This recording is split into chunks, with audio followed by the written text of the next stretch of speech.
Gather! Yahoo! Here! Ha! Yeah! Ha!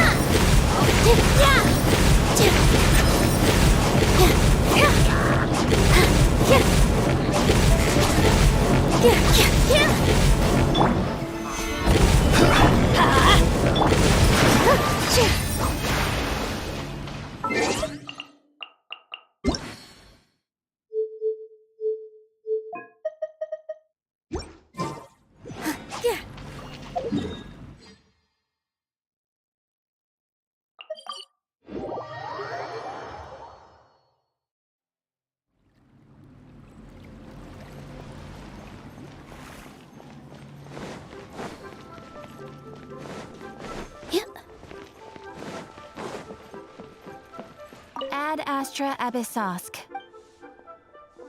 Thank you for completing.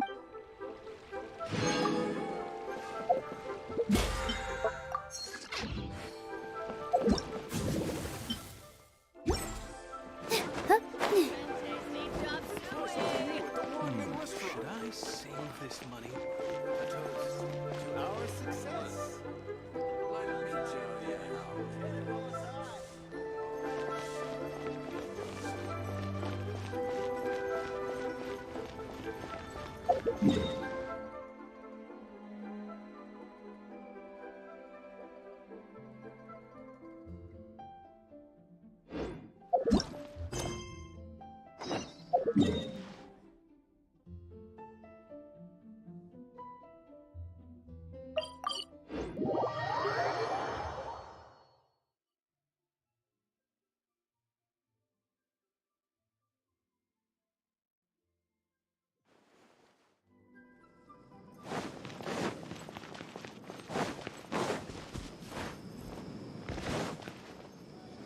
Candace, we're here!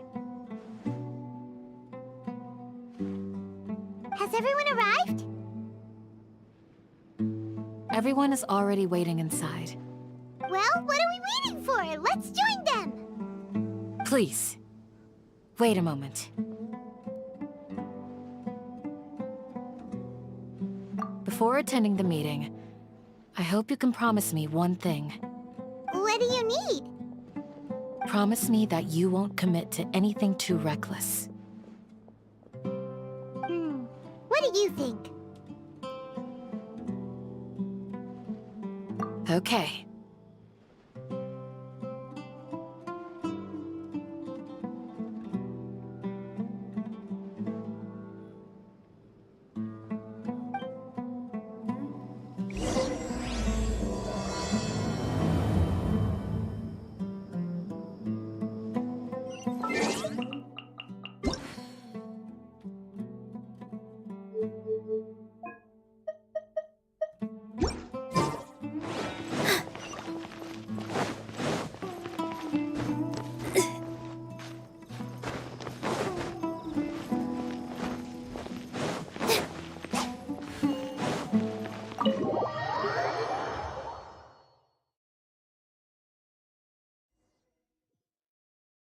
Everyone's here so early!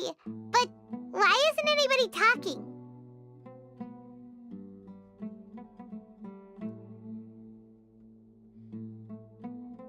We already discussed things a bit. Hey, where have you been? I've missed you too. Are you ready? Very well.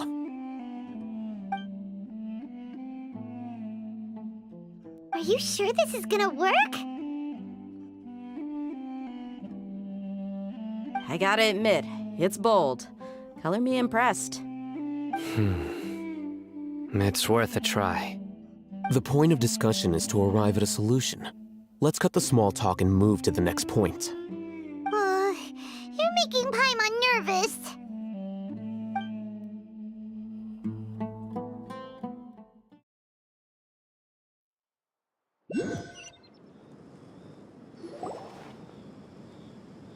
You're finally done. I have some other stuff to take care of. Catch you all later. Come on, don't give me that face. I I know what you're going to say. I'll be careful. That's what I wanted to hear. Take care. Well, Traveler, Paimon, judging from your expressions, the meeting must have been quite productive. You can tell? I'm not that good at scheming or strategy, but I can sense people's emotions. And based on your reaction, things must have gone quite well. Paimon's a little worried. Hopefully nothing will go wrong. To be honest, I feel the same. But you're already some of the most capable people I know. So you have my trust. Candace gave us a compliment. Your deeds speak for themselves. Candace, we stayed behind to tell you that, although you won't be coming with us, we'll be sure to remember your words. I'm very glad to hear that. I've said the same thing to everyone here today as I said to you when you arrived. Your safety is the most important thing. Only when you're safe can the plan be successful. So please, take care. You're welcome. And thank you for taking my advice. Good luck with everything. I'll be here in the village praying for you.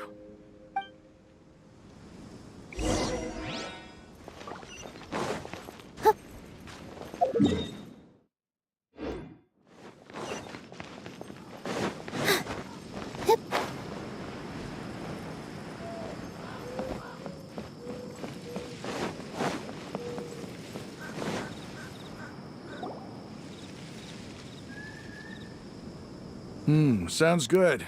I'll go make some preparations. Okay. I'll hit them! Have you finished saying your goodbyes? Yeah! Also, Candace told everyone to be careful. Yes, she did. But I think my point also bears repeating. Our plan is not child's play. We won't be able to achieve anything if we're simply careful. We must go beyond that and fully commit ourselves to it. I hope this is clear to you.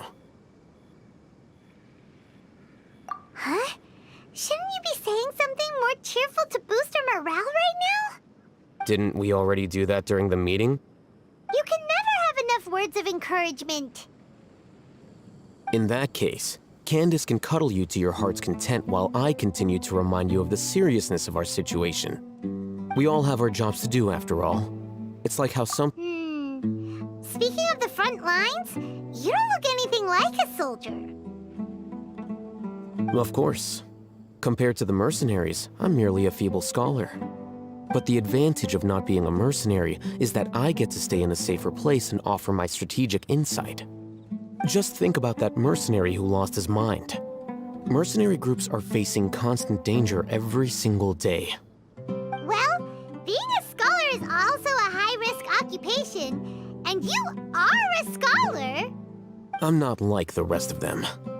Even among members of the same species, some will exhibit far more potential than others. This guy. Paimon still remembers when those mercenaries in Port Ormos called you a lunatic. All intellectuals are lunatics in the eyes of fools. I'll take that as a compliment. That reminds me. Do you remember the record we saw in the King Deshret ruins? It mentioned forbidden knowledge. You have a good memory. Forbidden knowledge has the power to drive people insane, but this fact has never been shared with the public. Even I, who has worked in the academia for some time, was never once informed of this. I think those mad scholars and mercenaries we encountered may have all fallen victim to the corrupting qualities of forbidden knowledge. But the academia has always held a different view. They have always believed that symptoms of madness are a side effect of human contact with divine knowledge as mere mortals. Come to think of it, perhaps the academia has also never understood the true nature of forbidden knowledge, and thus always approached the issue from the wrong direction. The Withering, Elazar, and the Sandstorm. But Paimon thought that Irminsul's disease is what caused the withering and the sandstorms. At least, that's what Tainari told us. Wait a second. Could it be that... Ah, you've connected the dots. The cause of Irminsol's illness may precisely be the pollution from forbidden knowledge. But if that's the case, what should we do? This is huge! Wait. Why do you think Lesser Lord Kusanali would have a solution to this situation? You mean, it's related to the scene you saw when you passed out in the Avidia forest? That whole... the world forget me thing? In that case, it's imperative that we rescue Lesser Lord Kusanali. Only by working with her to save Irminsol can we completely resolve the problems Sumeru currently faces. To make sure we're still on track, I would like to check on the state of some of our preparatory work. Where are we going? To an Eremite base.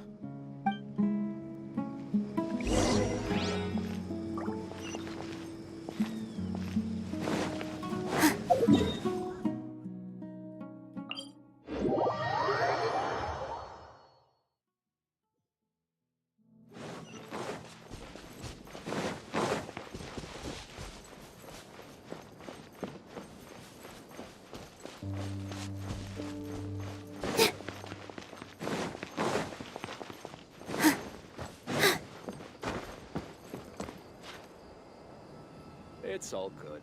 Whatever the boss says.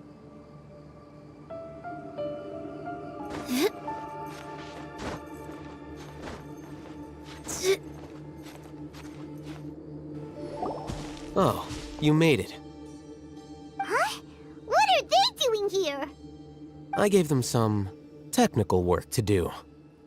Ah, it's the scribe. And is that the traveler I see? How's the work going? Ah, yes! We have fixed the devices according to your instructions. One of them is already ready for use, while the others are still under repair. Aren't those devices for can knowledge extraction? What are you doing with those? Look here. Huh? More can knowledge? Are you going to put more weird stuff into his head again? What's that look on your face? Are you scared? Paimon's a little scared, but very, very furious! That's an interesting response. Anyway, we're not going to use this just yet. As I mentioned during the meeting, this knowledge capsule contains a decree I drew up in the past. The academia should also have their own copy. And according to the plan we just came up with, Traveler, I want you to record something into this capsule.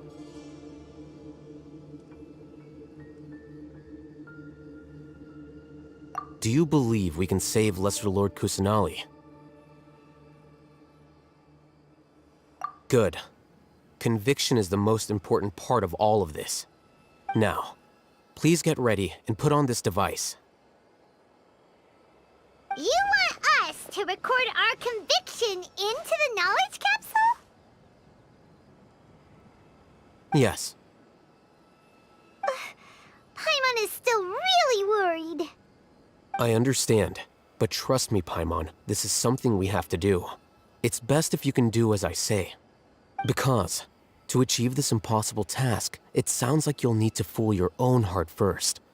Although it may feel like a trick, self-encouragement may be the most important tool we have.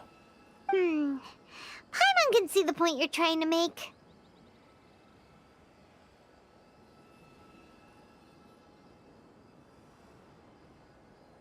Imagine this. We have orchestrated our plan and successfully rescued Lesser Lord Kusanali. As a result, we have changed Sumeru's entire political landscape.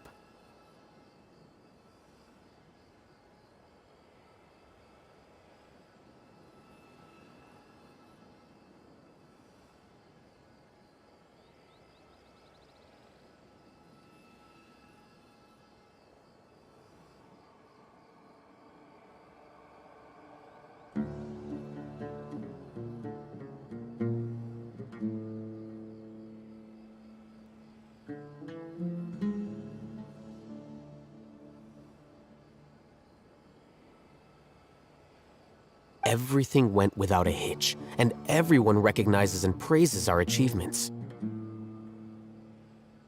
Now, open your eyes. Here. What's this? Read it out loud.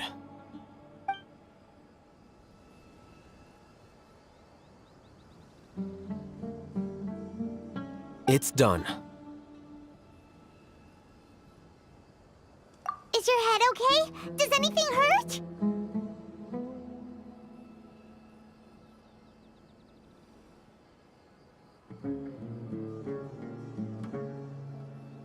It's just a recording. There should be no negative effects. But what was the point of doing this? Paimon doesn't get it. And that's perfectly fine. In any case, these capsules aren't meant to be used by you. Huh? What do you mean? Have you forgotten? Our plan needs to account for those who have long relied on the Akasha.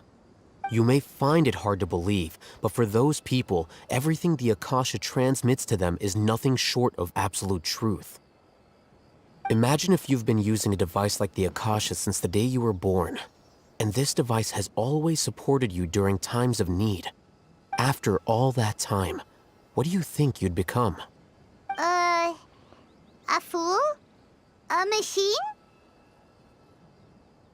A slave to orders. And that's why rules are so important. In addition, those who understand the rules can delineate boundaries and identify gray areas. But why would you need to identify the gray areas? You could say that those kinds of ambiguous zones can be very interesting. One might even say they're advantageous in the right hands. Things you're interested in are really out there. Are all Sumeru scholars like this? Anyway, that's enough chit-chat. I'm going to take those two to work on some small projects. You can head to Caravan Rebot and start preparing for the next step. Small projects? We're going to tinker with the Akasha terminal and make a few modifications.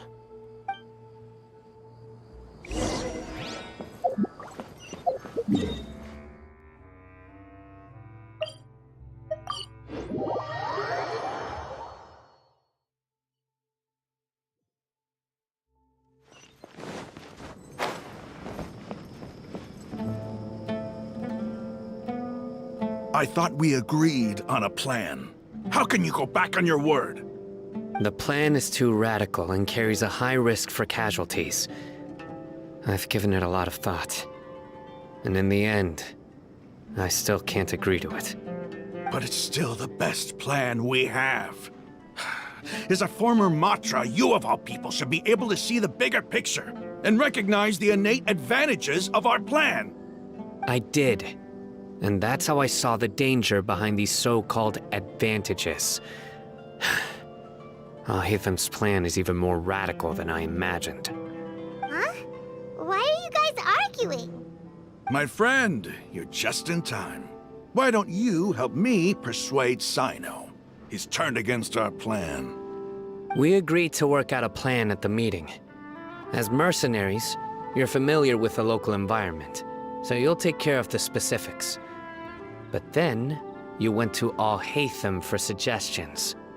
Had I known Al-Haytham would give you those kinds of suggestions, I would not have agreed to the plan. Look, you already know that we're all on the same side here, don't you? Mercenaries place a lot of importance on their bonds of friendship, but also will not hesitate to make sacrifices if they deem the situation to be sufficiently dire. I'm sorry, but as things stand, I can't accept your principles. Seems you really do understand the ways of the desert. Traveler, Paimon, this is also something you should know. Ramon's plan is to have me work with the Caravan Rebot guards in my capacity as a Matra. We will arrest the mercenaries and escort them into Sumeru City. Wait, how can we work with the guards? We can't get through that wall easily, remember? Caravan Rebot would never let so many unregistered members of the Eremites enter Sumeru City. My plan will clear us of any possible suspicion, and also let us enter the city as a big group. There is no better way. That also sounds like something Al-Haytham told you. Am I right? Doesn't Al-Haytham know how dangerous this plan is? Of course he does. He told me, there is no perfect plan, but this can get the job done. He also said that with the help of Sino and the Traveler, our chance of success would increase significantly. I never blindly trust anyone, and I've always had a good eye for people. I think he made a number of valid points. It's my own choice to trust you. If I make the arrests alone, I can control myself and prevent you from getting hurt. But I can't guarantee that kind of discipline from the guards. To make the whole thing more convincing, you'll need to resist to some degree. Casualties are inevitable once push comes to shove. I'm okay with the deaths of enemies. But now that we're allies, I'm against the meaningless loss of our own. I can't believe a Matra would actually care about us. I've lived a hard life, and I can say that people like you are hard to come by. I've always treated my allies with honesty and respect. They have the right to know important things like this. Now you're making this hard for me. Hey, is there something we can do to help? I knew you would say that. We can help fight some of the mercenaries, which should reduce the number of times you'll have to struggle directly with the guards. That should help at least a little bit. Sino, on behalf of my people, I thank you for your kindness. But this is a mission we cannot turn our backs on.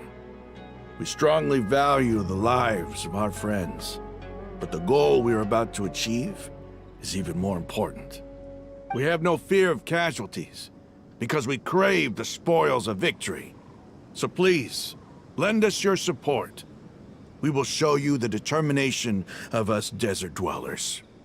Well, now that you've put it that way, I can no longer refuse.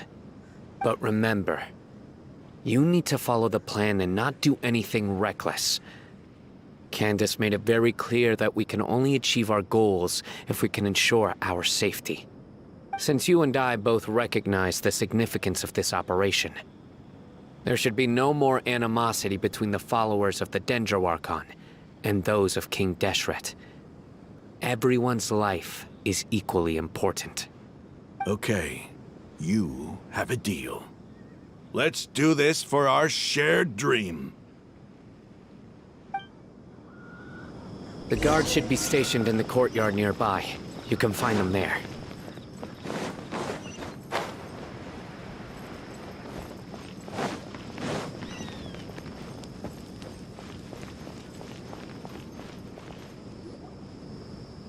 Guards! General Mahamatra! To what do we owe the honor? Keep your voice down. This is a secret operation. I'm going to arrest a large criminal gang near this location. According to the Academia's Guide and Regulations on Secret Operations, I have the right to ask for the cooperation of Caravan Rebot. Ah, of course, of course. Mahamatra Sino's order is the Academia's order. Just let us know what you need. But who exactly are you planning to arrest, and how many people are you expecting? Depending on the scale of this operation, we may need to report it to our superiors.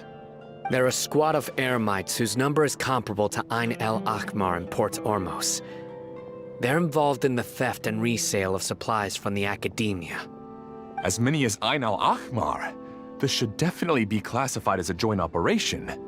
Then I suggest that you report this to your superiors as soon as possible, and treat it as a top priority desert operation. I will need personnel. Got it. Please wait a moment. I'll contact them immediately.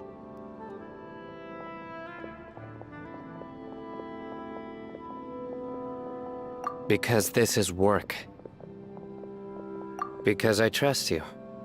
Paimon can't believe you're still in the mood to chat. This whole thing has Paimon scared stiff. Aren't you even a little worried? What if these guards already know that you have betrayed the Academia and are no longer their General Mahamatra? Even if that guard doesn't know, their superiors might, right? We discussed this, remember? The Caravan Rebot operation is of great importance. But don't worry, the guards there shouldn't know that Sino has stepped down. How can you be so sure? First, the other Matras still don't know why Sino has left, which proves that the Academia has been covering up the matter. Second, this is a crucial moment for the Academia's God creation plan. If something were to happen to the General Mahamatra, it's bound to attract a lot of unwanted attention. No matter how you look at it, they don't seem interested in sharing the news of Sino's departure. A reasonable inference. I agree. Which brings us to our next issue. I'm sure some of you have been wondering if the prediction function of the Akasha will affect our operation. The Akasha is still in operation, so I must remain on high alert. Actually, considering the power of the Akasha, it's quite strange that it hasn't already tried to interfere with my actions. I've given that a lot of thought. For now, I don't think you'll need to worry. If you remember, when you first came to Aru Village, all your actions and routes were predicted by the Akasha. It even gave that information to those who kidnapped the village keepers. But things like that never happened again after we met up with the Traveler. That's true. But why? Look at it from a different angle. Why do you think the Akasha will predict your actions? Because my personal data has been entered into the Akasha. That's true, but the key to this question is, how well can the Akasha make predictions about a person? Haven't you ever thought about it? Just how can it do this in the first place? Because the Akasha controls the entirety of Sumeru. The Academia firmly believes that all human actions can be explained through logic. By sorting and analyzing entered data, the Akasha can derive behavioral logic and predict the actions of those who fit an existing logic model. However, at the risk of sounding like an advocate for fallacies, can everyone truly be considered logical at all times? Emotions are part of our behavioral logic, but can you guarantee that every experience of the same joy or pain would be equally intense? How can our feelings and opinions be predictable down to the letter in every single instance? Sino, in the past, you've always worked alone. In the absence of another person who could sway you or your thoughts, the Akasha could produce predictions that were similar to your real-life behavioral principles. Decisive and principled, you were used to solving problems alone. That's why the Akasha could figure you out. But now, you've joined a team. And I believe the Akasha hasn't yet figured out the full composition of it. Our thoughts and logic have intermingled and weaved themselves together to become a complicated, chaotic mess. Any one of us could potentially disagree with another. The Akasha lacks data on these interactions, and it's impossible for it to predict your actions in the future based on your decisions in the past. After all, there's probably a limit to just how much we can be modeled or controlled by data. So, in my opinion, you're probably safe for now. Makes sense to me. I agree. The Akasha is not alive, and I don't think we can be completely controlled by something without a mind of its own. Is that so? I guess there are things that even the Akasha cannot calculate, and people will not be forever trapped by the past. Paimon's so glad that this is settled. Next time, pay attention during our meetings. Will do.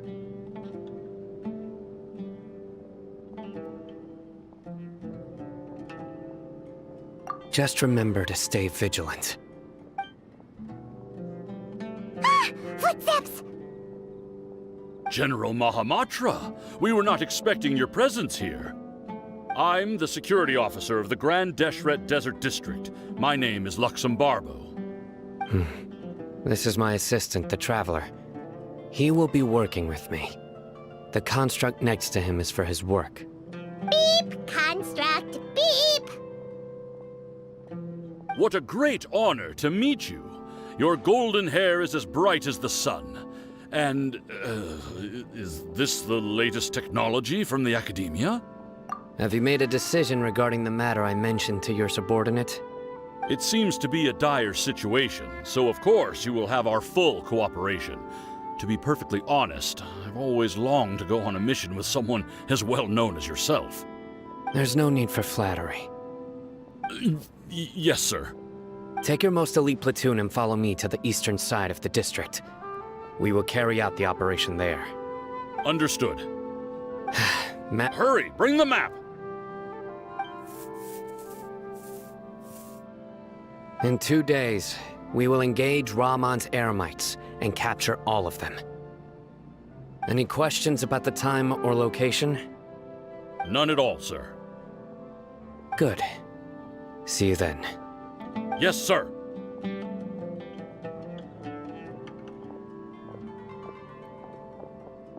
Maybe hanging around the General Mahamatra isn't so bad after all. Everyone's so respectful towards us. This is all due to the absolute authority of the Academia. And now, we're going to strike back against that massive pillar of power. Get ready. We will move out in 2 days.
First, get into position like... It's time for the operation!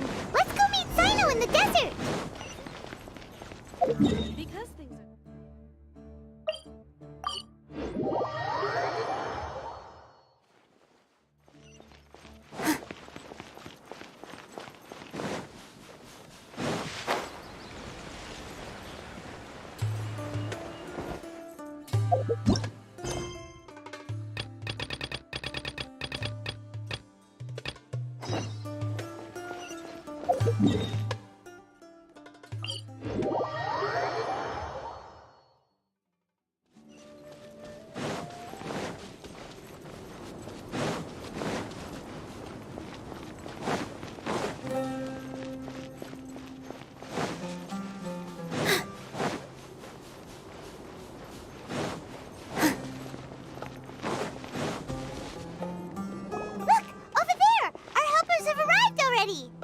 Let's hurry over!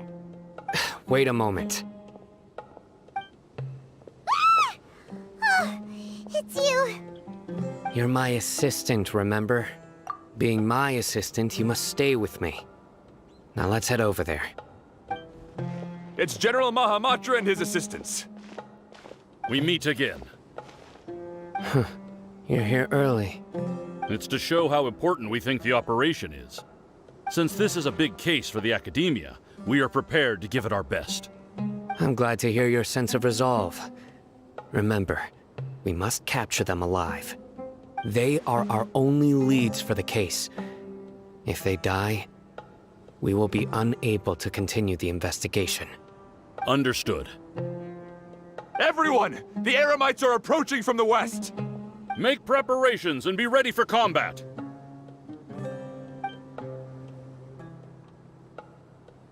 Halt! Oh? What a warm welcome! What do you want?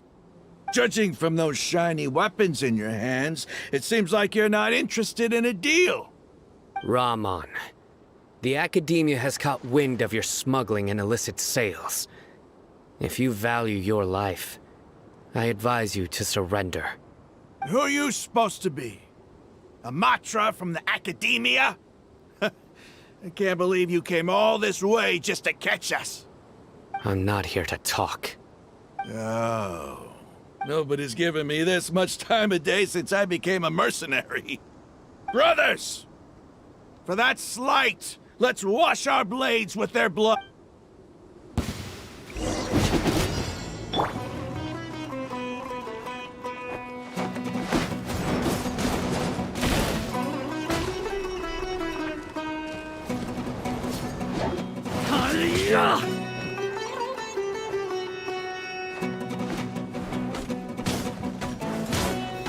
Stabilize!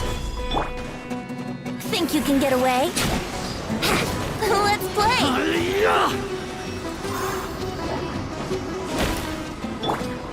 Let's light it up!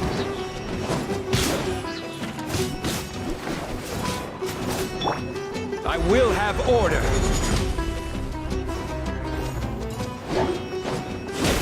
Solidify! Yahoo!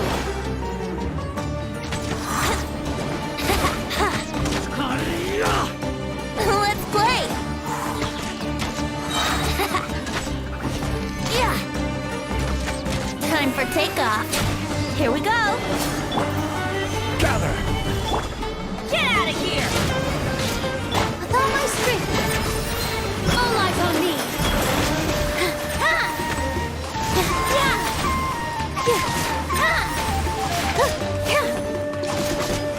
Brace yourself!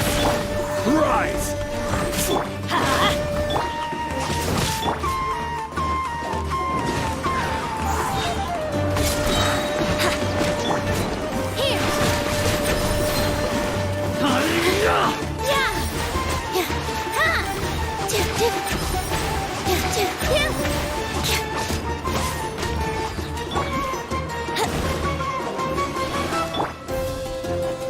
Solidify!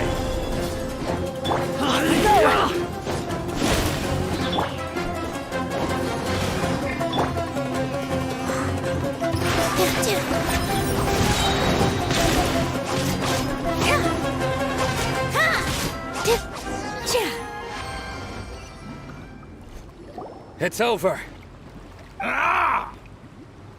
We have subdued them. The operation is now over.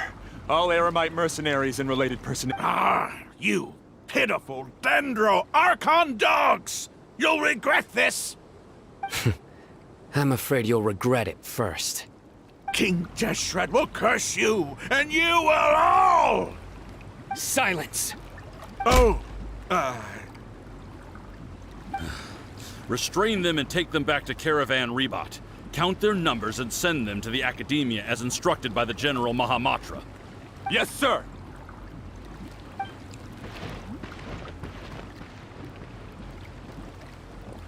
Mahamatra Sino, I will now take my leave. If you need further assistance, please come to Caravan Rebot and ask for me. Understood. You are dismissed. There they go. Let's talk elsewhere.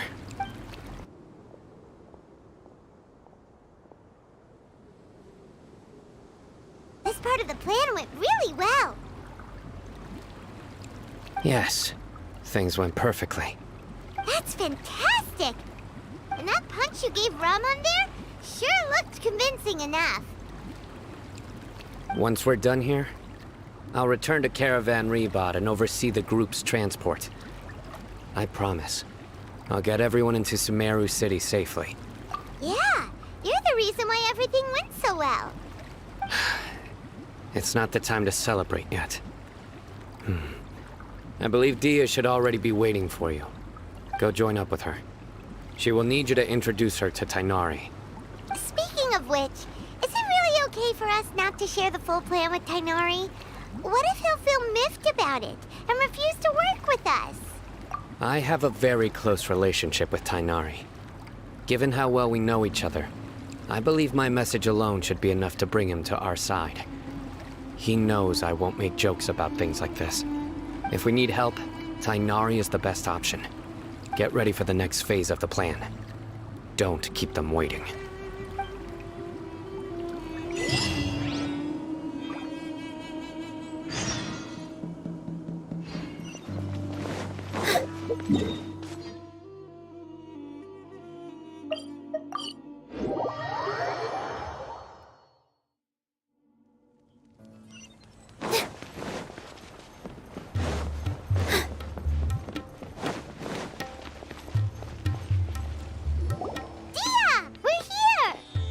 It's about time.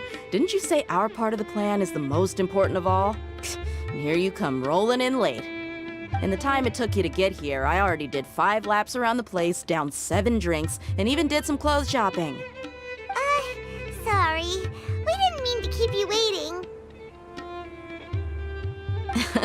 I just wanted to fix your attitude and rub it in a little. After all, you took your sweet time getting here, and we've got important stuff to take care of. I just like seeing that serious look on your face. All right, I'll stop. All joking aside, I'm glad you're here. Let's get moving and take care of this as soon as possible. But where should we start? Our responsibility is to get a status update on the Fatui Harbinger known as the Doctor. We need to make sure he won't get in our way when we rescue Lesser Lord Kusanali. Dealing with an institution that controls all of Sumeru is already hard enough. If the Doctor were to crash the party, it would be next to impossible for us to achieve our goals. Yeah, we sure don't want him showing up. Ooh, he really gives Paimon the creeps. Right? Hearing his name just reminds me of those stuffy old geezers in the academia. I'd rather not have to deal with someone like that. According to the plan, we should first go to Pardis Di and ask for Forest Watcher Tainari. If all Hatham and Sino's sources are solid, then we can be sure that Tainari still has the Academia's trust. So, we'll find Tainari and convince him to get us the latest intel on the Doctor. Then, depending on what we learn, we'll make any necessary adjustments to our plan. The sages have placed spies everywhere on the other side of the wall. I'll follow you as a bodyguard. You should be honored. I don't offer my services to just anyone you know. But Paimon thought mercenaries would do anything for Mora. That's certainly true. But when multiple employers are vying for your services, you should always go with the best offer. Let's see. If I were to charge you a bill, I guess I can apply a discount. How much do I want? Hey, how about paying me with a smile? What do you say? I haven't seen you smiling much recently. If you ask me, someone like you must look lovely when they smile. Come on, give me a smile so that I can be less worried. Looking good! I hope this pretty smile will become our lucky charm. There are many kinds of smiles, but only a truly joyous one can bring blessings to others. Let's consider this smile a down payment for our future victory. Let's go. It's time to pay a visit to Pardis Di.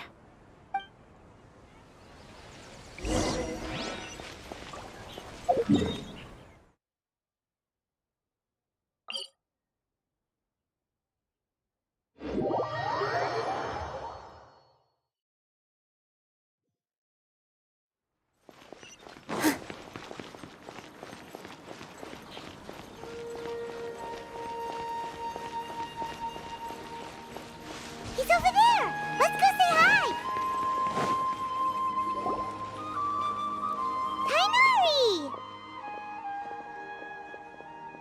Ah, Traveler, Paimon. And you are? Hey there. This is our friend Dia. She's an... A mercenary? You must have some big news for me. It's something really important. Please help us out. All right, then follow me.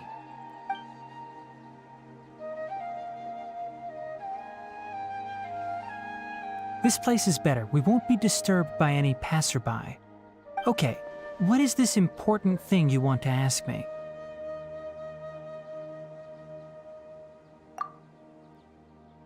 The doctor, huh? He's that strange-looking Fatui Harbinger with the mask. Paimon thinks he has blue hair. Yes, I know him. Actually, he left Party's DI just a little while ago. He left already? Yeah, he came looking for me. Can I ask what it was about? Sorry to ask you like this after having just met, but your answer is very important to us. For now, all we can share with you is that your friend Sino is working with us. Sino, you say?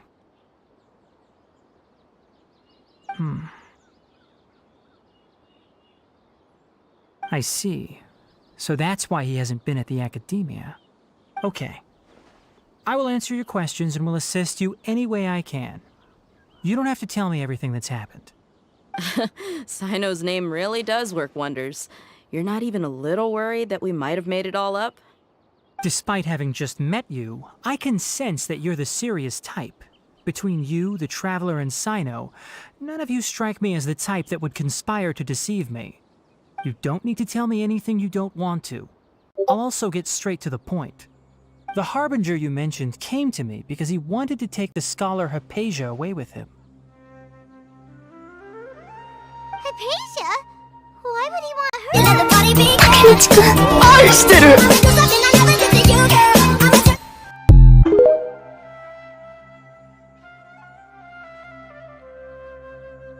And what do you mean by take away? Is he planning to leave Sumeru? Yes. He told me his return to Snezhnaya is imminent.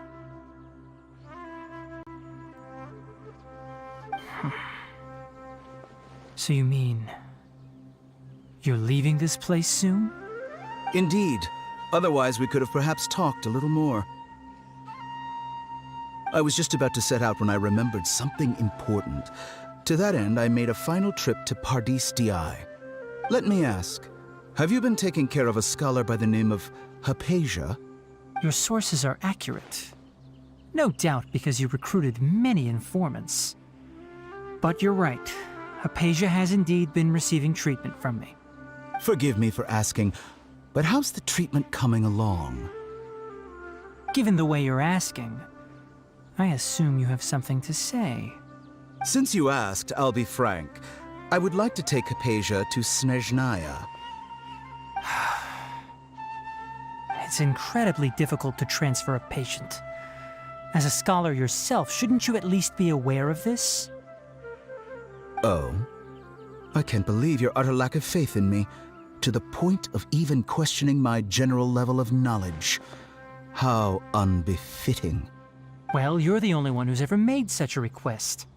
I have my ways of keeping her safe during the journey.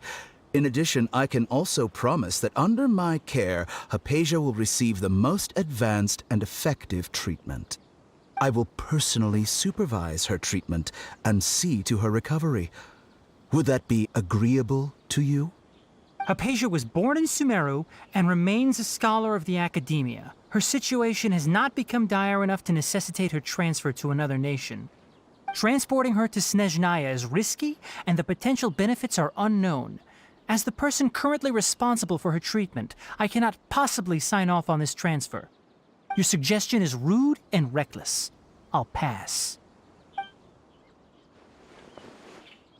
I don't know much about the doctor, but after talking with him, I realized that, just like many other scholars, he possesses an aura of arrogance that I've come to detest. It's not so much that he's looking down on others, but more that he's so confident in himself and his abilities. to a point of near insanity. I would never refer a patient to someone like him. I prepared myself for a protracted battle of wits, and was really surprised to see him just give up on the topic. Still, his reaction really concerned me.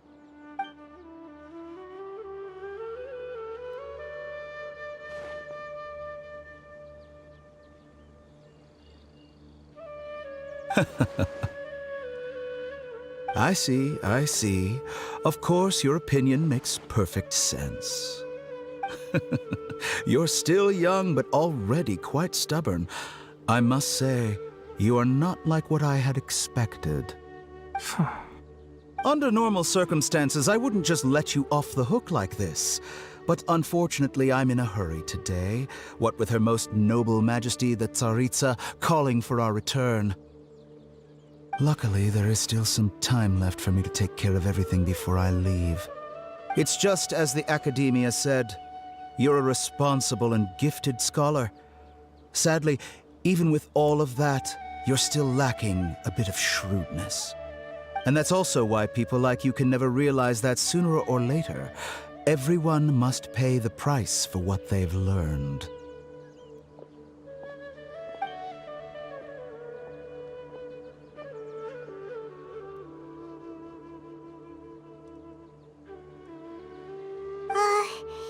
Paimon can't help but feel like he's hinting at something unpleasant. He asked a question, yet didn't care for my answer. Perhaps I'm nothing but a talking rock in his eyes. He never came off as malicious, but an utter lack of compassion permeated throughout our conversation. From his tone, I can sense that he's always looked down on others. I can barely believe it myself. But if that's true, the situation will be in our favor. I don't think I missed any details. Frankly speaking, I don't want you to do anything too risky. Now that you know a little more, it should be easier for you to stay safe.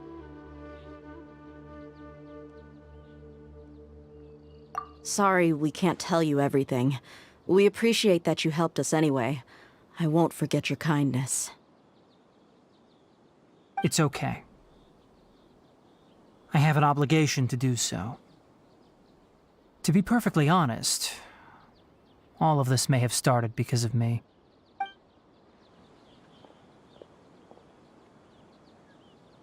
Recently, my master wrote several letters to me, asking me to return to the Academia and assist him with his research. Hasn't he already asked you several times before? Yes, but there's something off about this most recent batch of letters. The handwriting and tone are both familiar, but some details have been omitted. My master will occasionally leave a few dots on the back of the letter. 1 dot means that he wrote the letter on a sunny day, and 3 dots stand for a rainy day. This has been a habit of his for many years, but I didn't find any dots in his recent letters. I believe something may have happened to him. I get it. Since you are always at Gandharvaville, you would like me, someone already working at the Academia, to investigate this matter, right? I'd like to ask you to do that for me. If you can keep yourself safe, please withdraw immediately at the first hint of danger. I can do that, but I have a feeling it won't be that simple. The Academia has been working on a big project. I'm not quite sure what it is, but your master might be involved with it. If the higher-ups really are hiding something, then it will be difficult to remove myself from the situation once the investigation starts. If the situation becomes critical, I'll leave the Academia.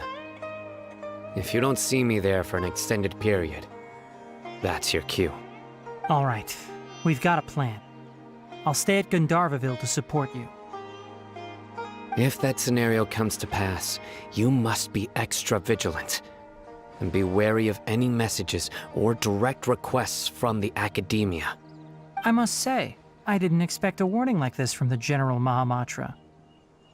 Being loyal to the Academia doesn't mean blindly doing whatever the sages say.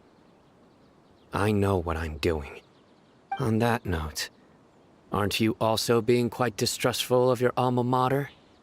The academia, yes, but my master is a man of integrity. Even when I was a student, I was worried he'd get in trouble for sticking to his beliefs. I suppose he's lucky to have lasted so long. But in the end, it still caught up to him.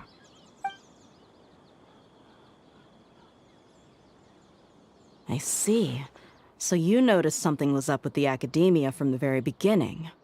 This may well be how Sino became involved in all this. In that case, I must keep my promise and help you however I can.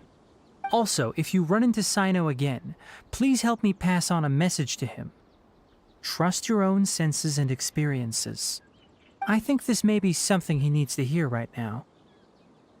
Okay, we'll find a chance to tell him. Thanks. Right. Now let's go hunt down this Harbinger. Oh, by the way, which way did the doctor go when he left Paradis DI? That way. Gotcha. Thanks so much. We'll be on our way.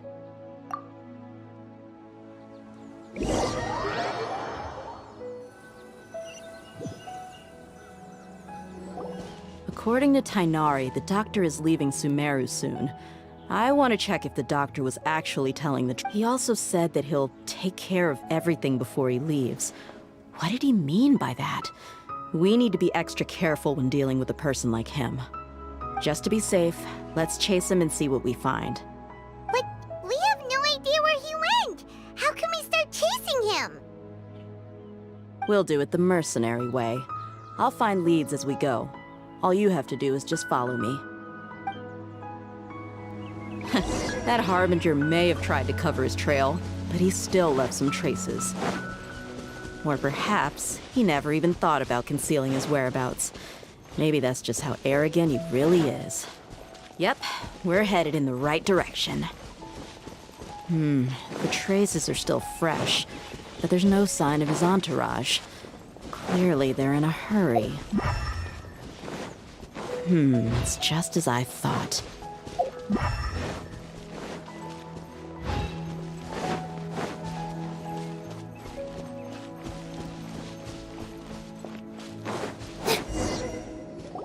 We can stop here. I think I know where the doctor went. To the south of here is Port Ormos, which seems to be where they're headed. Port Ormos? They're going to leave by boat? That's right. Let's go to the port and have a look for ourselves.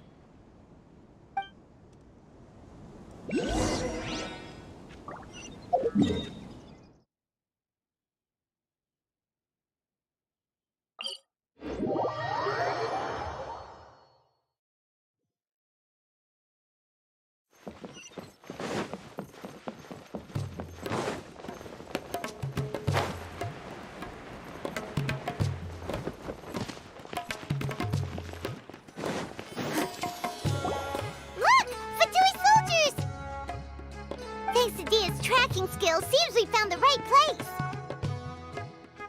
Shh! Don't draw their attention. The port is crawling with Fatui soldiers. Let's keep going and see what we can find. Now this is a proper farewell ceremony for a Snezhnayan Harbinger. The Lord Harbinger is leaving. I've still only seen him once or twice. I used to hold a position in our homeland, and back then, the doctor spoke in a very different way from the way he speaks now. Maybe the way people talk in Sumeru has rubbed off on him? It's always like that when you spend too long away from home. When he gets back to Snezhnaya, perhaps it will also take him some time to get used to the life there again. Huh? But, sir, that can't be right. No, I remember it like it was yesterday, but his expressions and tones are now very different. Also, for some reason, he seems like he's all smiles now. You must be mistaken. Nobody's supposed to look happy when they're on a business trip.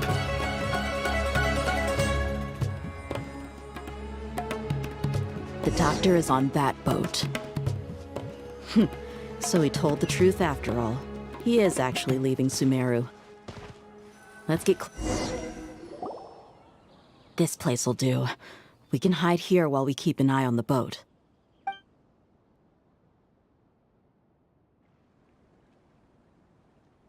Uh-oh. He saw us. Huh? Is he waving at us? It's time to say goodbye. Wait, is he the only person on the boat? You mean there's nobody with him? And where are all the soldiers we saw in the port just now? They were all here just a few minutes ago, but now they vanished. So this was a trap. Wait, don't... Luckily, there is still some time left for me to take care of everything before I leave. Oh no. They might be after Hypatia. Let's get back to Party's DI. Huh? What do you mean? I'm afraid that she's seen something that she wasn't supposed to see. If I... Oh no! Let's go!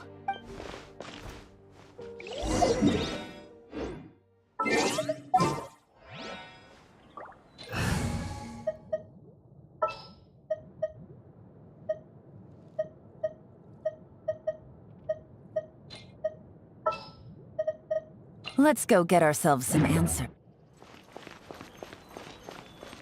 I'll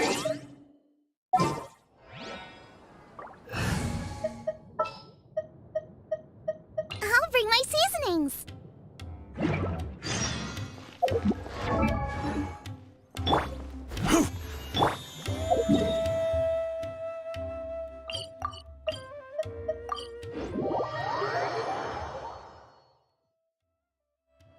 Party's DI is not a place you Fatui can just show up and do as you please.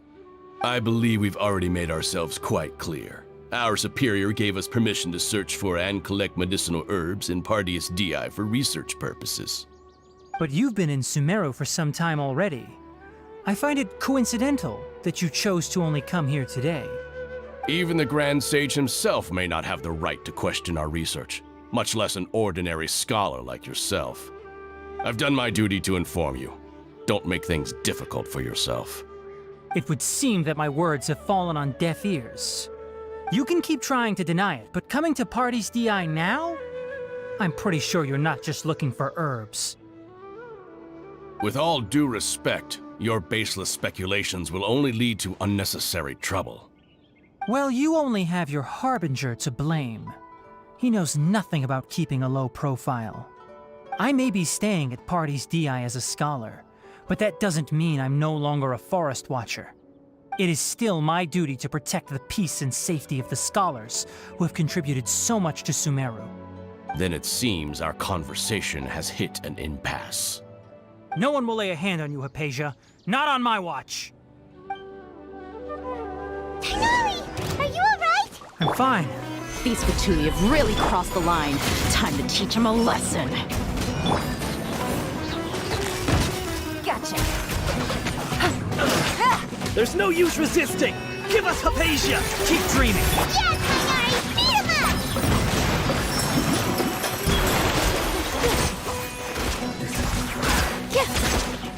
The doctor's orders are absolute! Yeah? You've been someone's lapdog for so long that you don't know anything else now!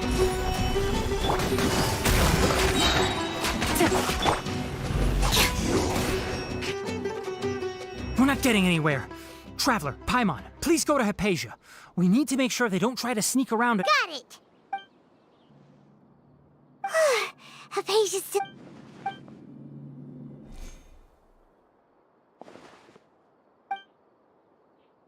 Well, how is she?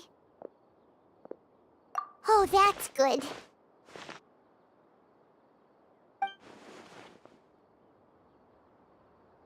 So, you think this is over?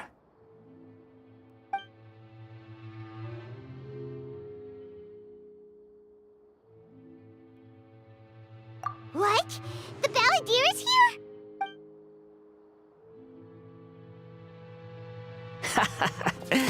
I've missed that look of abject horror. You've given me that look every time we meet. But,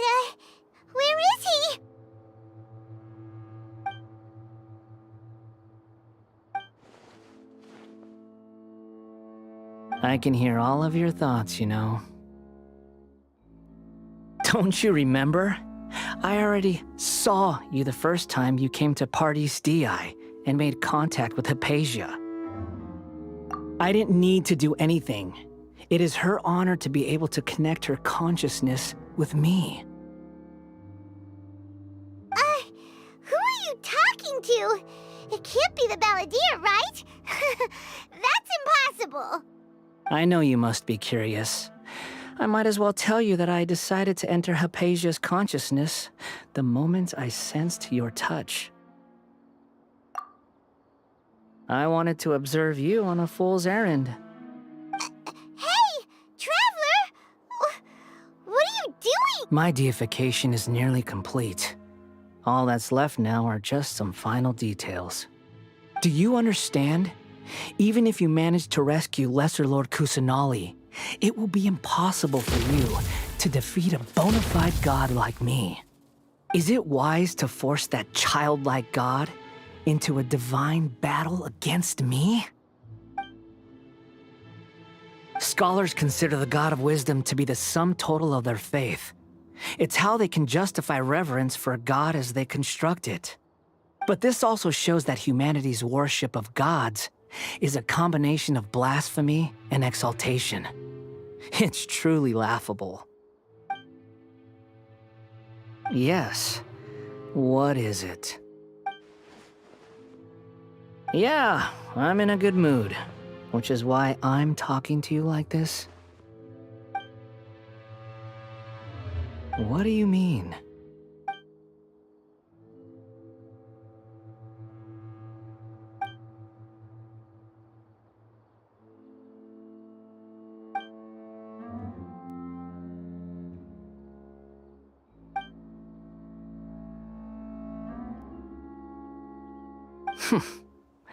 Those words almost make you sound like a friend who actually cares.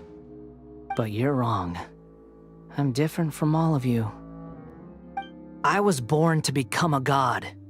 My entire life up until this point has just been a meaningless routine.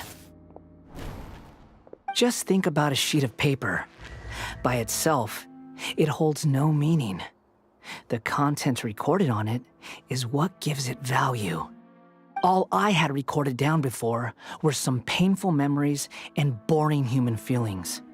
Such senseless drivel should have been erased a long time ago. Indeed, to me, the sight of you fools in your futile struggles is far more amusing. Tell me, just what has this world done for you to protect it with such zest and conviction? I'm connected to your consciousness, so I can hear what you're thinking and sense the depth of your determination. This is a good conversation we're having. So here's a word of advice. Let go of your misguided guardian complex. You know nothing about the truth. It'll be for your own good, as well as everyone else's.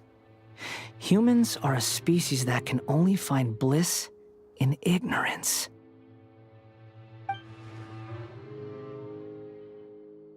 Ah, you've seen my affection for her. If you were in my position, I think you'd feel the same way. She peered into my consciousness and saw my past.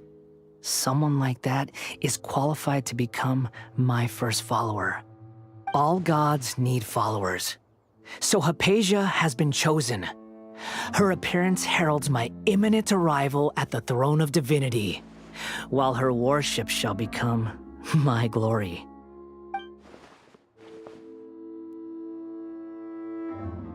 You're doubting me again? No matter. Soon, you'll know what kind of authority you're challenging.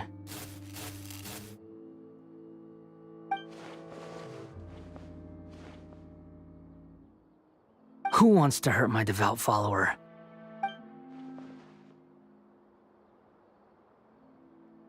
The doctor wants to hurt my first follower?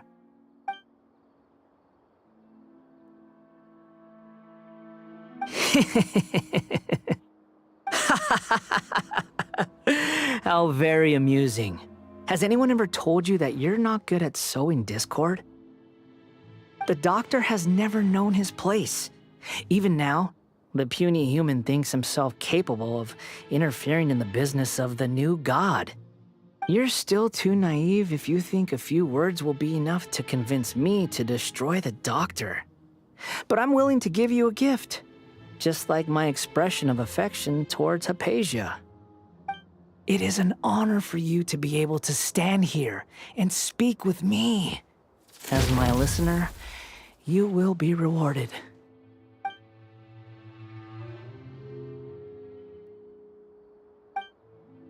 Both good things and bad things can be called gifts. After all, gods have never needed to be reasonable. Ah! Paimon hears thunder! That person Paimon couldn't see was the Balladeer? Oh, he sure chatted with you for a while.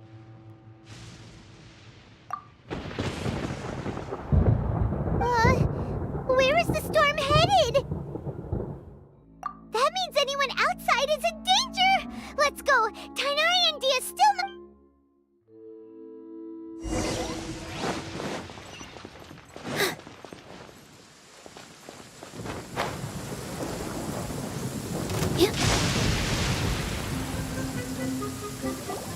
Oh! Have the Fatui retreated? Hey! He's hurt. I'm fine. Don't move. I've seen eremites get struck by lightning before. You need to rest. Struck by lightning? We were fighting, and just as things started looking grim, the weather suddenly became extremely strange. Lightning started attacking everyone, almost as if it were alive. Luckily, there were only two of us, and both of us were nimble enough to dodge most of the strikes. There were a lot of Fatui, though, and they were being torn to shreds by the bolts of lightning. With that, all the Fatui soldiers were forced to retreat. It's all right. My wound aside, you look like you've seen something unpleasant. Is Hypatia all right? Hey, didn't I tell you not to move? Just in case. Let's go to Hypatia's place. And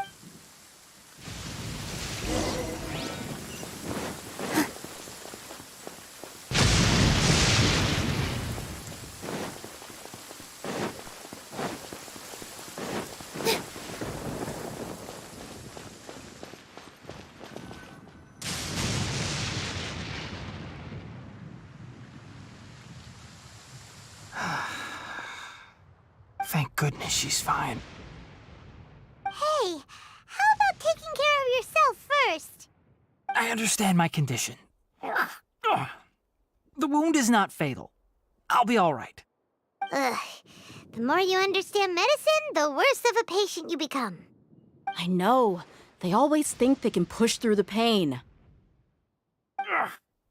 Oh, he sat down. Let me rest for a bit. Sorry, traveler. Now you may start.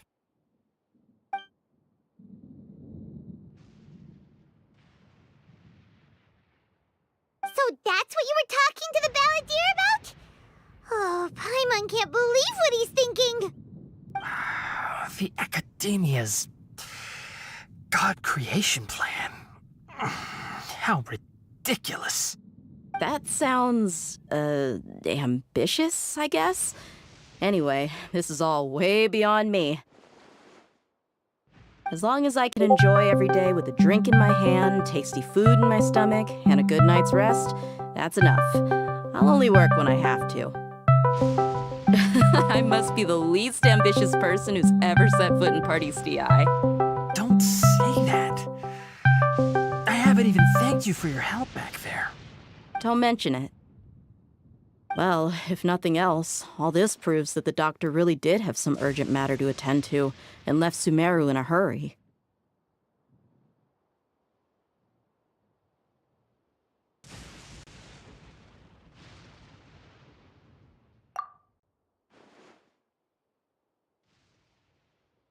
Maybe the Fatui want to cover up some secret of the Balladeer. Is that why they tried to seize Hypatia? You said the Balladeer claimed that Hypatia has seen his past. So, what could be there?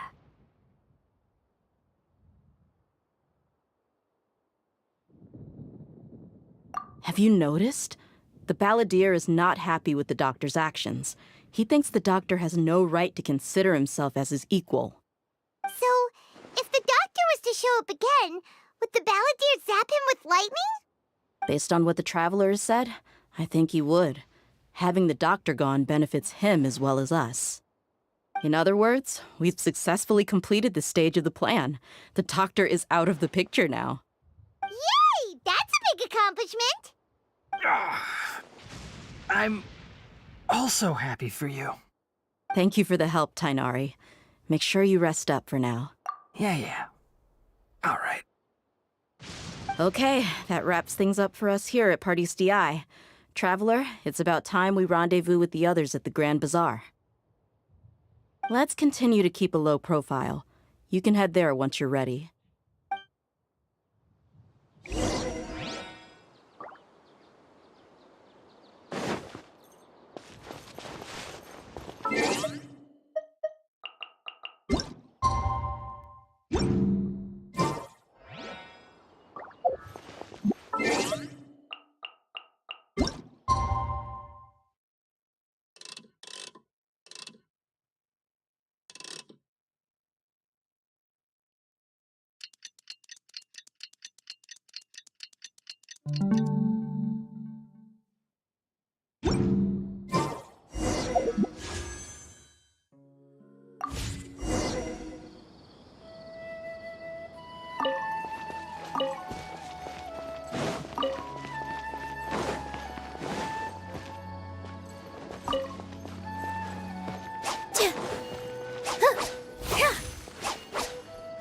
You can just focus on your plan.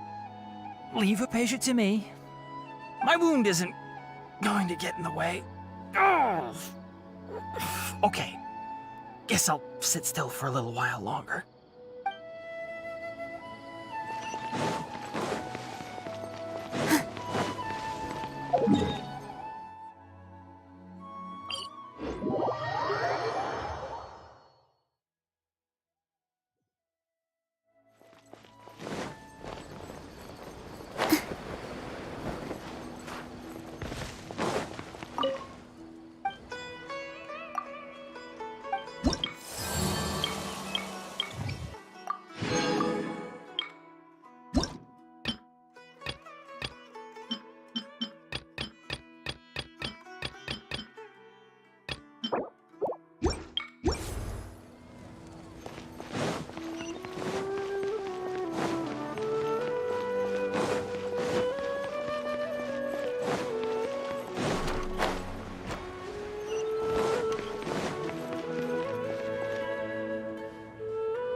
All right, everyone is here.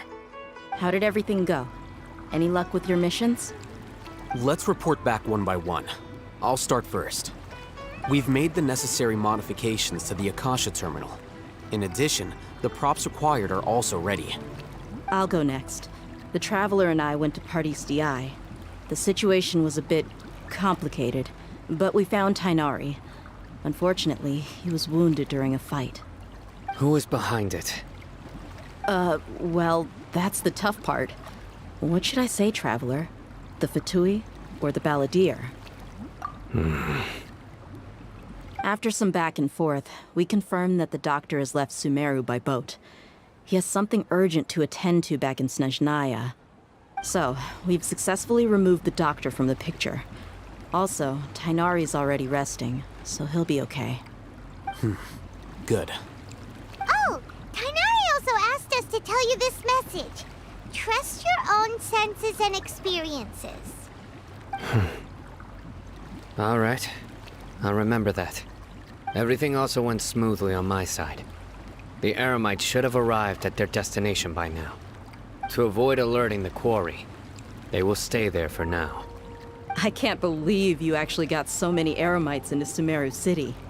It's all thanks to Rahman and his brave team, as well as their bold strategy. It appears to have been very effective. I'm glad to hear it. Well, is that everything? Okay, this meeting is adjourned. Huh? Wait, you mean that's it? Well, what else is there to discuss? Shouldn't you end with some words of encouragement? You know, to fire us up now? Personally, I'd rather we all go home and get some rest. I'll hate them. Ugh. Oh, and if you wanted someone to say something to that effect, then I must reiterate that I'm here to strategize and not to lead. So you should find someone more suitable to do that. But I thought all of you Academia big shots were great speakers. Then I should remind you that I'm the scribe. I know that. So what? A scribe is responsible for recording meetings, not speaking. Fine, whatever. Well, Sino doesn't seem to be much of a talker either. I guess that leaves it to my employer. Employer? Yep, the Traveler hired me. That's right. So come on, boss. What do you have to say for the team? Yeah! Say something to boost morale!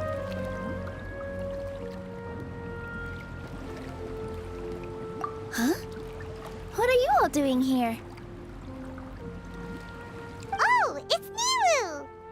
Hey, everyone. I'm not disturbing you, am I? Not at all. I was actually just about to go find you. Judging from the group and all your serious faces, you were discussing something important, weren't you? But you also look like you're up to no good. Seems pretty interesting. Welcome, Nilu. Would you like to join us? Huh? Join you? You mean you also want to discuss something important with me? Yes. Something very important. Nilu, are there any breaks in your performance schedule in the upcoming days? Huh? Wait, you're seriously inviting me?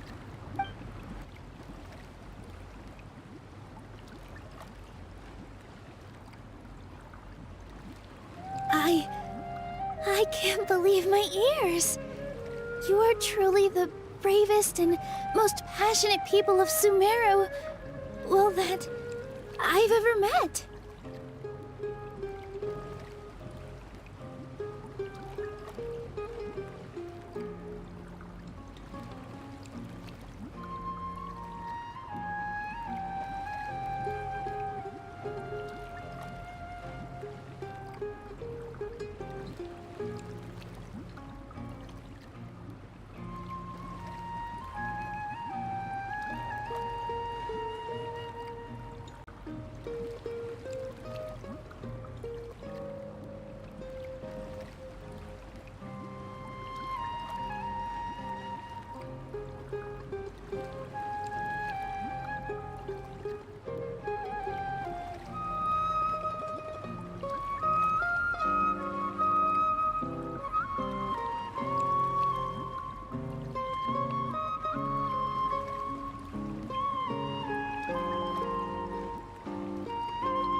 right.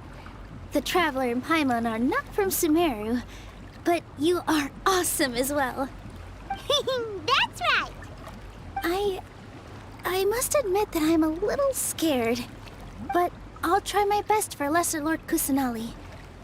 If I can somehow use my abilities to help you, then count me in. Remember, believe in yourself. Okay. I'll get my friends at the Grand Bazaar to help us tomorrow. Just remember not to say too much. Be discreet. Yep, you got it. All the preparations are done. Now, can we finally conclude this meeting? So, have you thought up what you'd like to say, boss? Yep, it's a grand plan and we're all super awesome!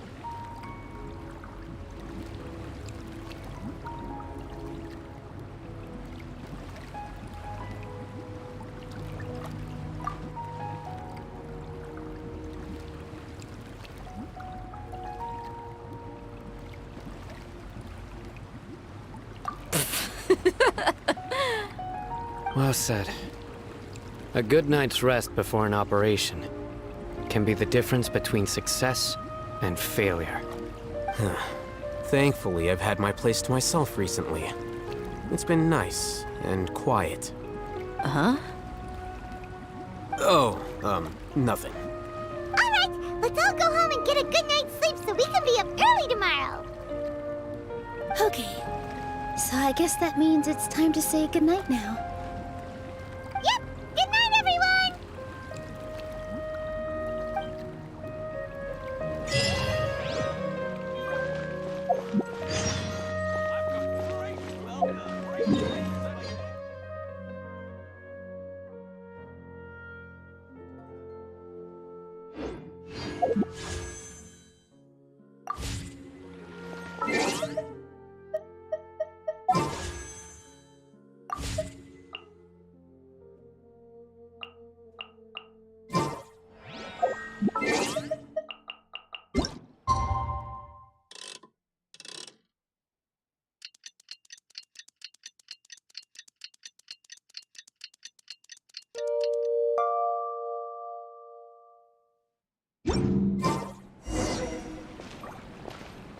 Today is the Academia's Nia Garbaha Day. We can finally put our plan into action! Alhaitham should be waiting for us. Let's go to the Academia and find him!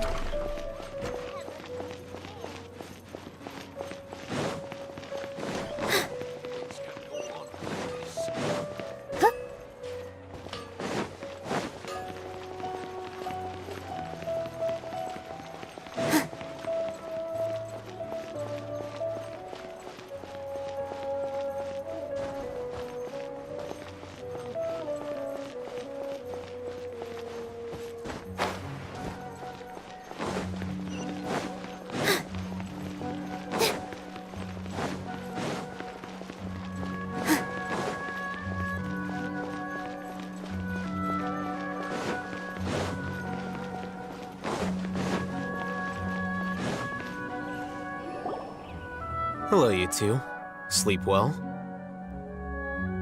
Not really. Paimon got too nervous thinking about today and didn't fall asleep until the sun was almost up. What about you, Alhaitham? Naturally, I slept just fine. After all, a good rest should be considered part of the plan, since energy is an important resource. You just want to show off how calm you are! It's crucial to dissipate any tension before we execute our plan. The only thing you're doing is being annoying! Anyway, do you need me to go over the game plan again?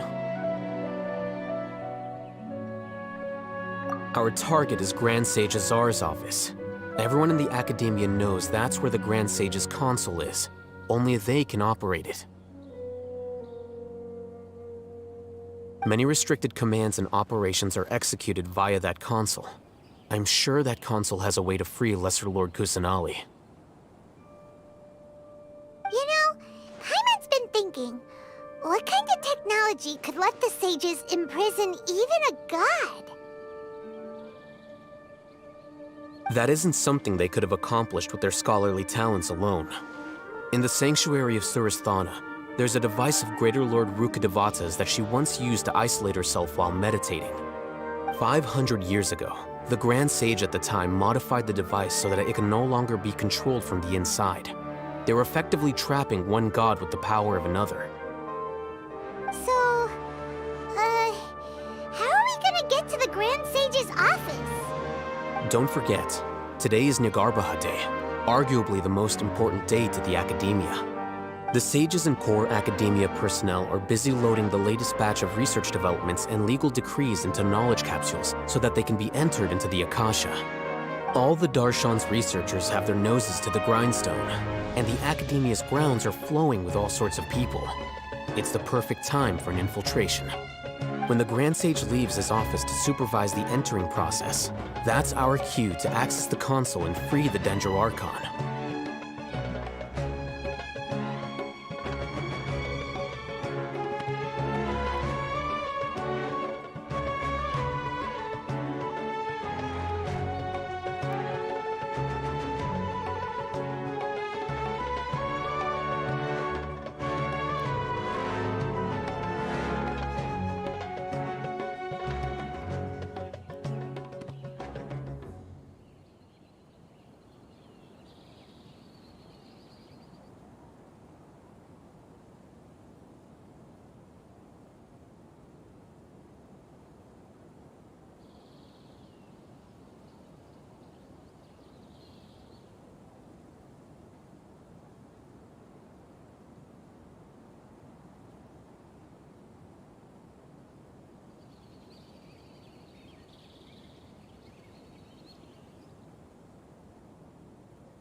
Well, yes.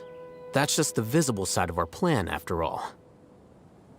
If precedence holds, the Academia should have already started preparing for Nagarbhaha Day. Everyone should be in position. All that's left is for us to lead the charge. Let's go. So are we just gonna walk in through the front door, or...? Yes. Were you expecting a stealthier approach? Paimon can't think of a good comeback. Alright, it's all on Alhaitham if things go south.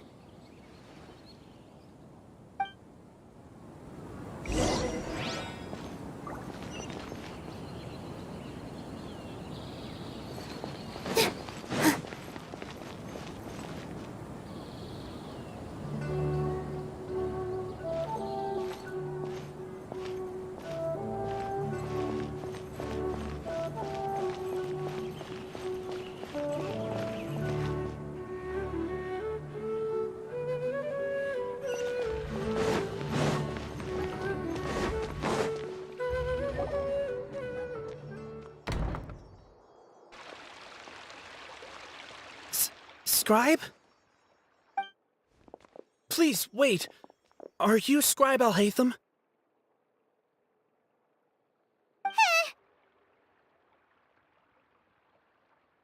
That's me. Is something the matter? I'm in a hurry. No. I was just surprised to see you here. I had heard that the sages were looking for you not long ago, but I didn't know what for. And, also, please don't bring outside guests into the academia.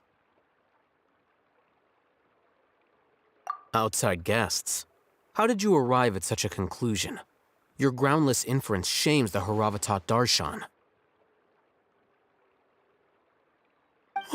What did you say?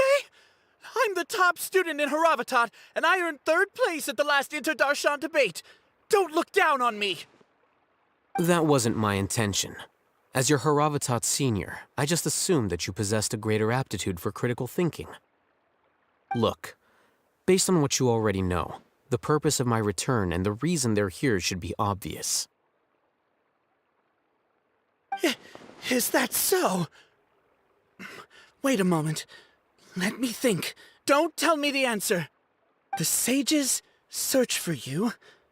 A blonde-haired traveler. Outside guests.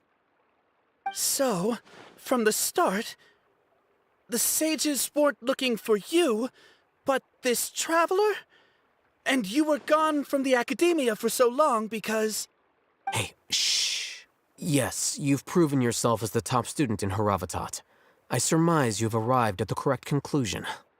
As I expected. Please, forgive me. I wasn't thinking clearly just now. Thank you for getting me back on track. It's nothing. We'll be on our way then. All right. Thank you for your contributions to the academia, Scribe.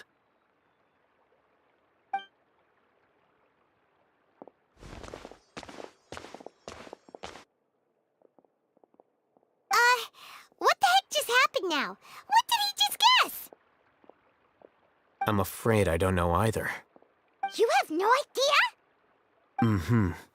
He convinced himself of whatever truth he came up with. That is the so-called pride of a scholar. If someone questions their academic facility, they will instantly feign understanding to keep up appearances. Nowadays, the academia is rampant with this type of scholar. Their obvious farces of intellect only serve to highlight themselves as fools. Wow, so there are special ways to deal with smart people. We don't even need to make up our own excuses. We shouldn't waste any more time. It would be problematic if we missed our window of opportunity. Let's go.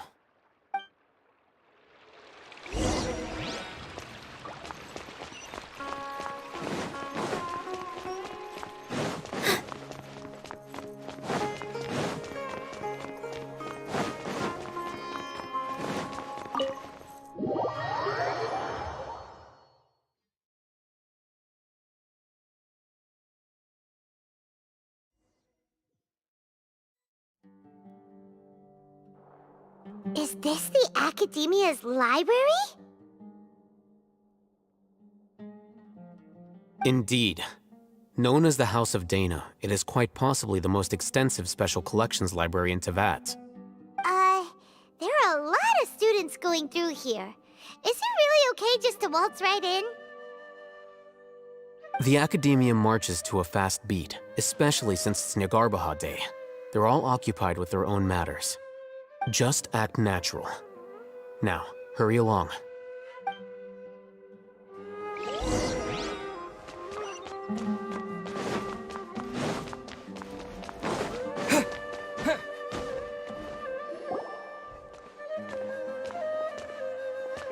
What's this platform for? It's a lift that Academia personnel use to access higher floors. Are we gonna take it then? The Grand Sage's office is up there somewhere. No, not right now. We can't guarantee that we won't run into the Great Sage. Let's step back and observe for now.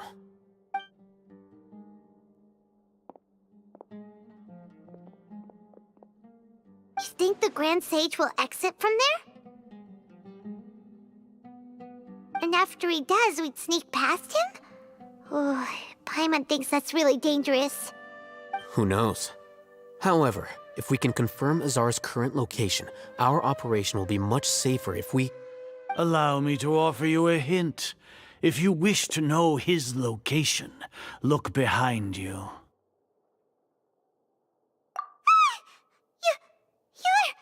What's Grand Sage Azar doing here?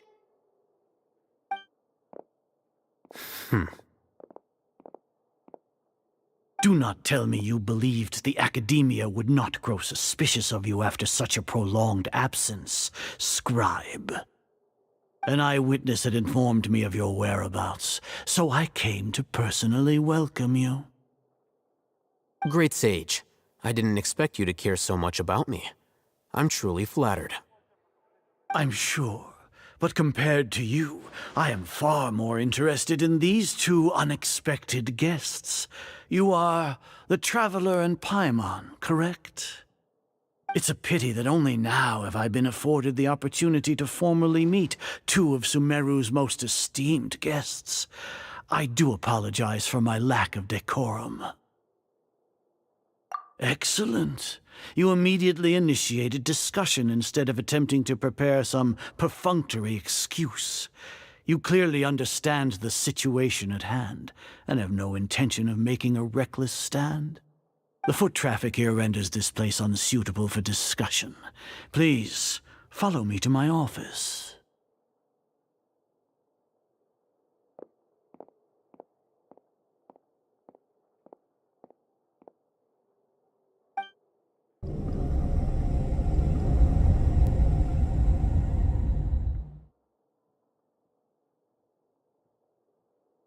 This place is crawling with guards. There's no way out for us. All right then, Traveler. What did you wish to discuss with me? Today is Niagarbaha Day, so I still have many responsibilities to attend to. There is little time for idle chit-chat before I detain you all. You seem to know quite a bit about our endeavors. If that is so, then you should be praising our great work, rather than using your trivial misgivings in a futile attempt to sway me. Trivial? Then tell me, what do the Fatui want from me? Worthless. Those are all completely worthless. Benefits, divine power. These materialistic words do nothing but debase our great work. Creating a god. Yes, we are using human wisdom to create a god. If humanity cannot attain omniscience and omnipotence, then we shall create a god to reveal them. This is the pinnacle of human wisdom. We shall regain a god's guidance at long last. No longer will we flounder in the interminable void of consciousness and knowledge. Even Ermin's soul will be freed from its plight. For our nation of scholars, this is the ultimate aspiration. No cost is too great to realize it. You will never understand the rapture of having a god be born within your very hands. With your degree of knowledge, you cannot even comprehend such an emotion. Gods exist on a plane that far eclipses humanity's. Lesser Lord Kusanali, what can she even do? Care for the people? Fend off sandstorms? Fabricate silly fairy tales? These are but child's play for the Academia. Does that make us equal to the gods? We are a people favored by Greater Lord Rukkhadevata. Though I may have personally not seen it, our forefathers bore witness to true wisdom. The ascension of the Lesser Lord has brought nothing but bewilderment to the scholars. They all ask, is that truly what true wisdom is supposed to look like? With that in mind, it is better to keep her isolated in the sanctuary of Suristhana, so our academy will not become embroiled in turmoil. What a pathetic justification! Do you you really think that only the super smart or powerful should be able to call themselves gods? As per your judgment, Grand Sage, they are indeed dangerous individuals. Not only are they acting against the academia, but their ideologies have the potential to lead scholars astray. Looks like there really was merit in my assignment. Alhaitham? Are you talking about us? Anyway, I've brought them to the academia as ordered, but it took some time and trouble. Oh, that reminds me. Here's the investigation report you had requested. It's a summary of my time spent with the Traveler, an array of information about him ready for your perusal. Alhaitham? So we finally started to trust you!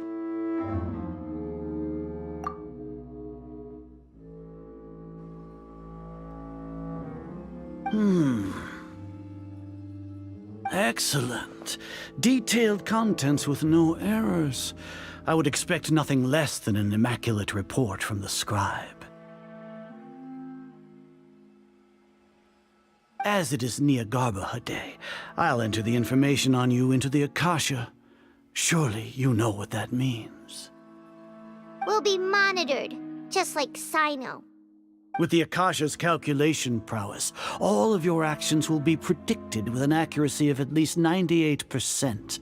Furthermore, your data will be updated in real time whenever new information presents itself. To put it into words you can understand, wherever you go, you will be walking under an invisible leash. This is Sumeru's greatest penalty for dishonest persons. Are you not familiar with the concept that great responsibility begets an equally great suspicion? In any case, you are Sumeru's most concerning external variable. Locking you down will greatly decrease the chance of any undesirable outcomes coming to pass. You're despicable! Despicable? Perhaps from your perspective, but I suppose you had mentally prepared yourselves for this, no? Your ploy was to sacrifice the Traveler here, was it not? Lord Azar, I know what you're trying to say, but I've been following your plan this entire time. Why are you doubting me at this juncture? Must I delineate your entire plan? Very well, I will spell things out. First off, I received an eyewitness report that you were spotted with the Traveler at Caravan Ribat. However, you immediately departed for the desert and escaped surveillance range.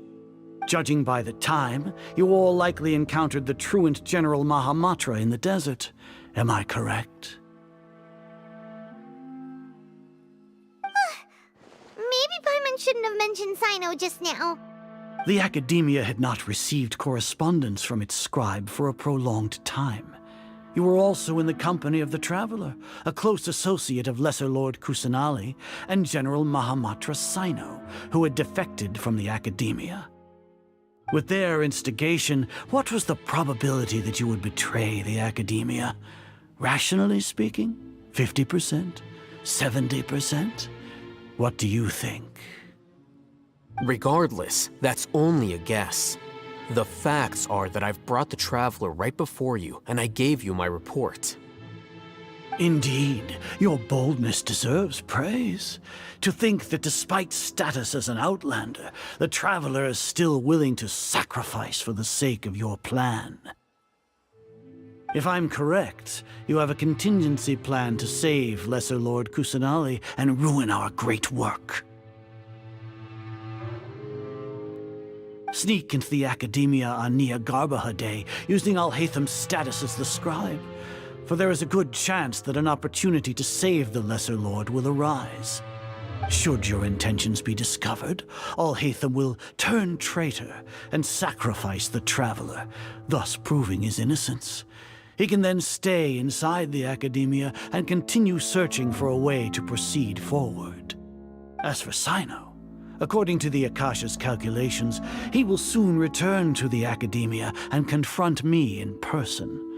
I suppose this is also a part of your plan?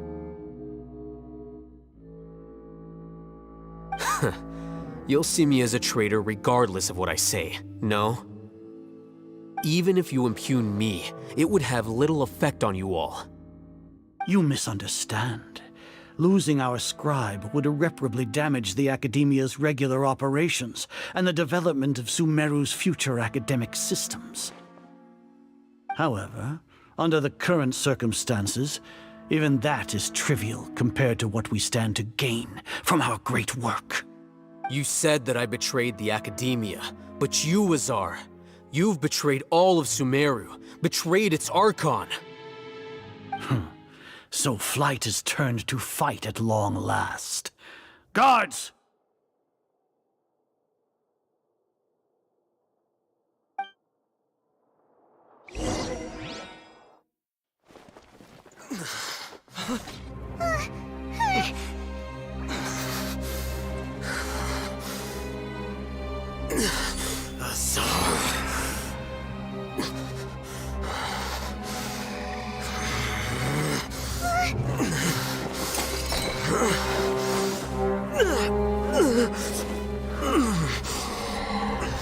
Well, what do we have here?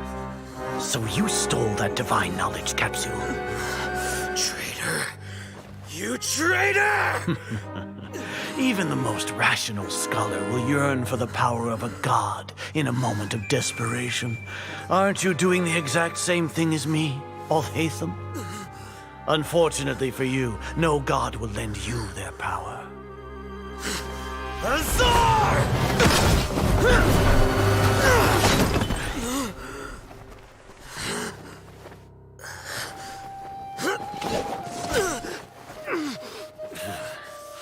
He has gone completely insane.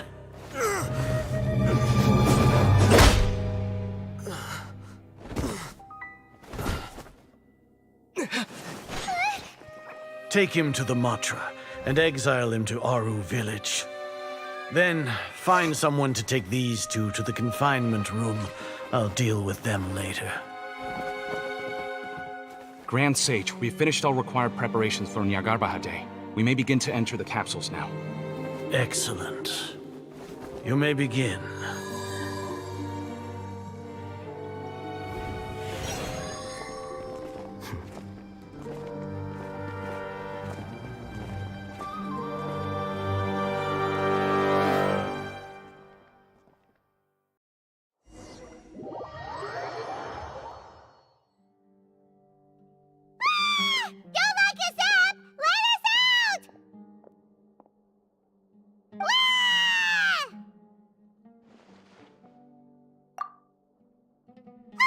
Yeah, Paimon got a bit carried away there. How was Paimon's acting just now? Great, huh? Everything's going according to plan so far. We made it into confinement, and Alhaitham's probably done with his part too. We even managed to trick Grand Sage Azar. Alhaitham sure knows how to cook up a plan. What are we doing next? Paimon has trouble remembering things when she's worked up. Right. Paimon thinks it went something like this. Apart from that, we still have yet another goal in the first stage of our operation, which is to send the Traveler to the confinement room. What?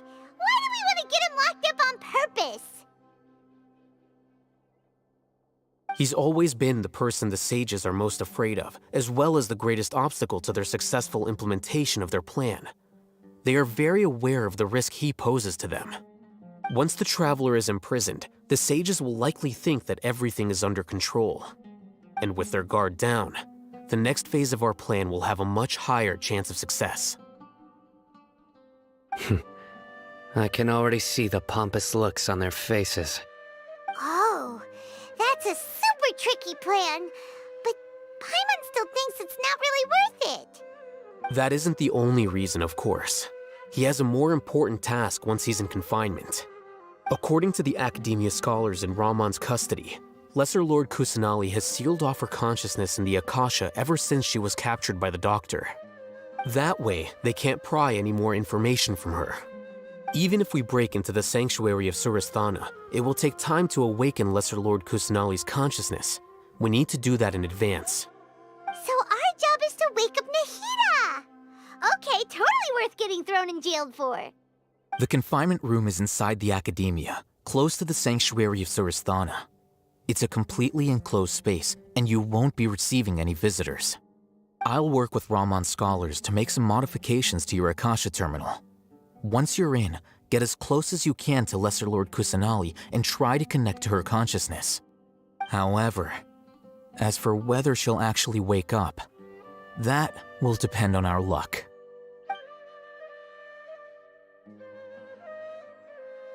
Oh, no wonder you've been wearing your Akasha terminal today.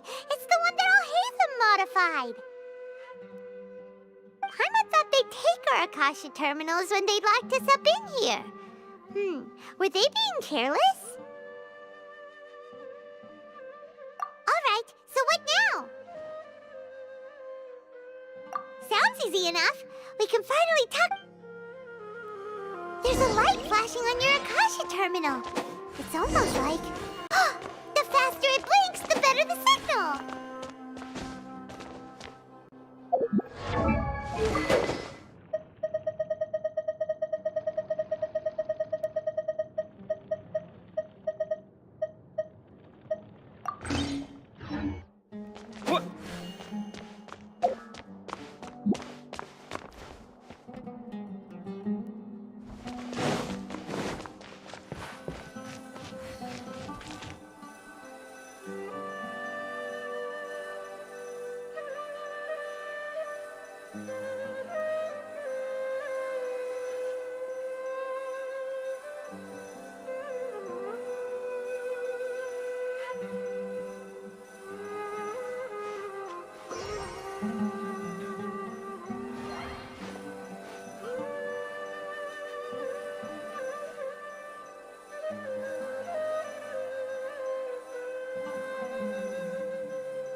Here?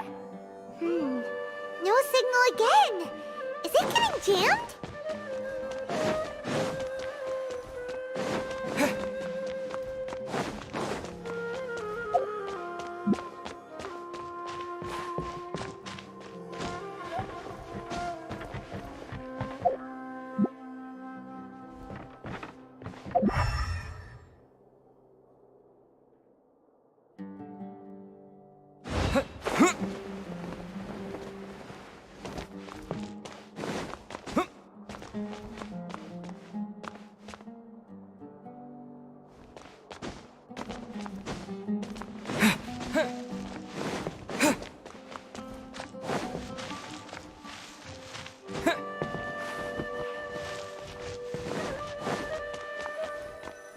Here?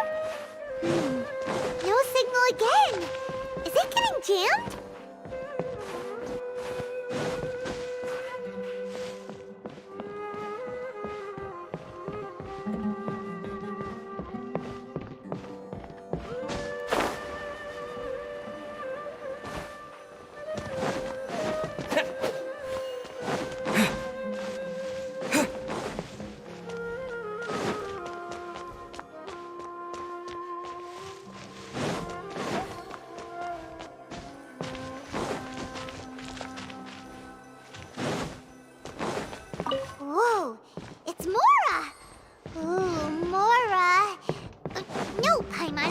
here to hunt for treasure.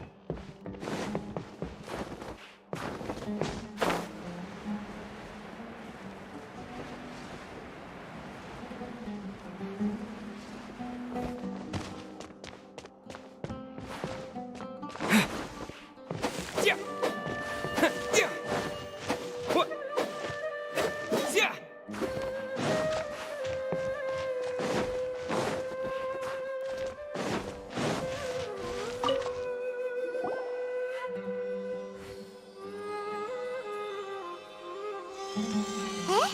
Is this the right spot? Are you getting anything?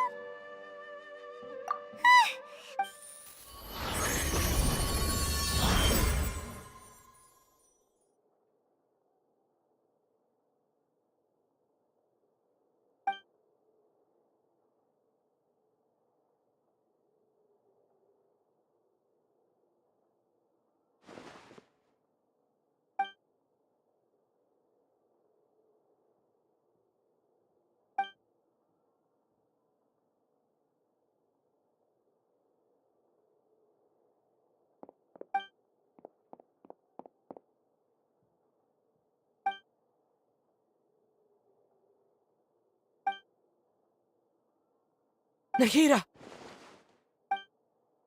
Hey, Nahida!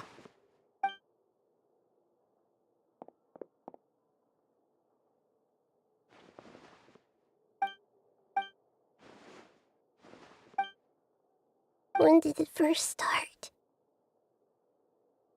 Oh, right. It started from the moment I was born. I wanted to become a worthy Archon. So I've kept studying, kept listening to my people and their hearts, kept looking for a way to save Irminsul, so I can catch up. Catch up to Greater Lord Rukkhadevata. But I'm stuck in the sanctuary of Surasthana.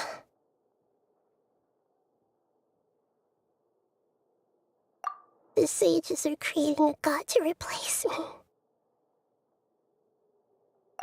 And I'm forced to lock my consciousness in this boundless darkness. Nahida!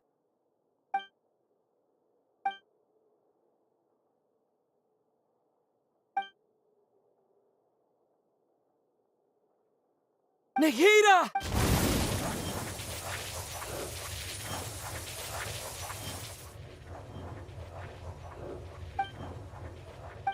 It's so quiet here. Now that I think of it, I don't think I've ever actually listened to my own inner voice.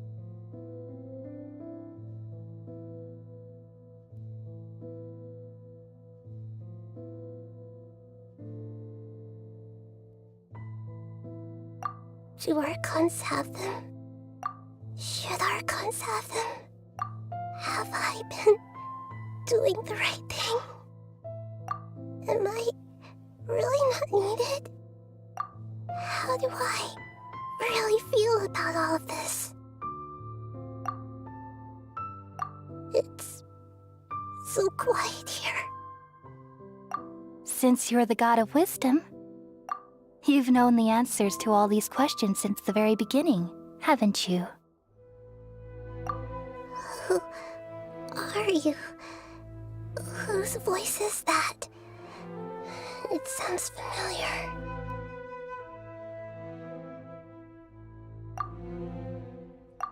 You're right, though.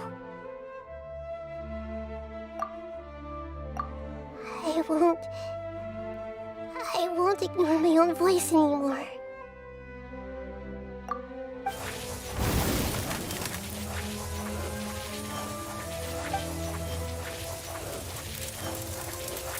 Nahida!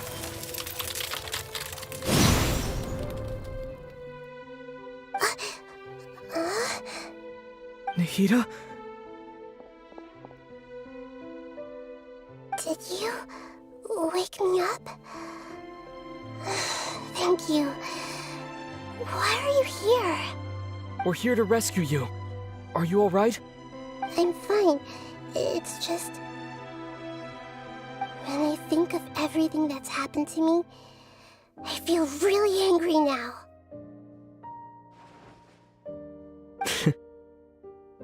You should have been angry ages ago.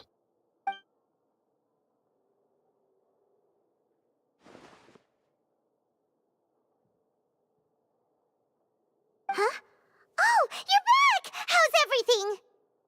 That's wonderful news! Great! We weren't locked up for nothing!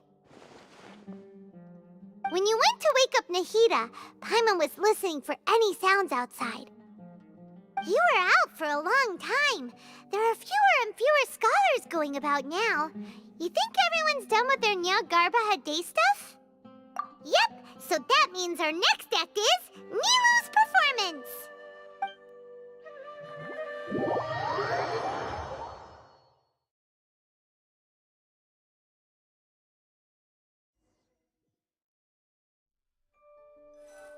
Nilu, are you sure about this?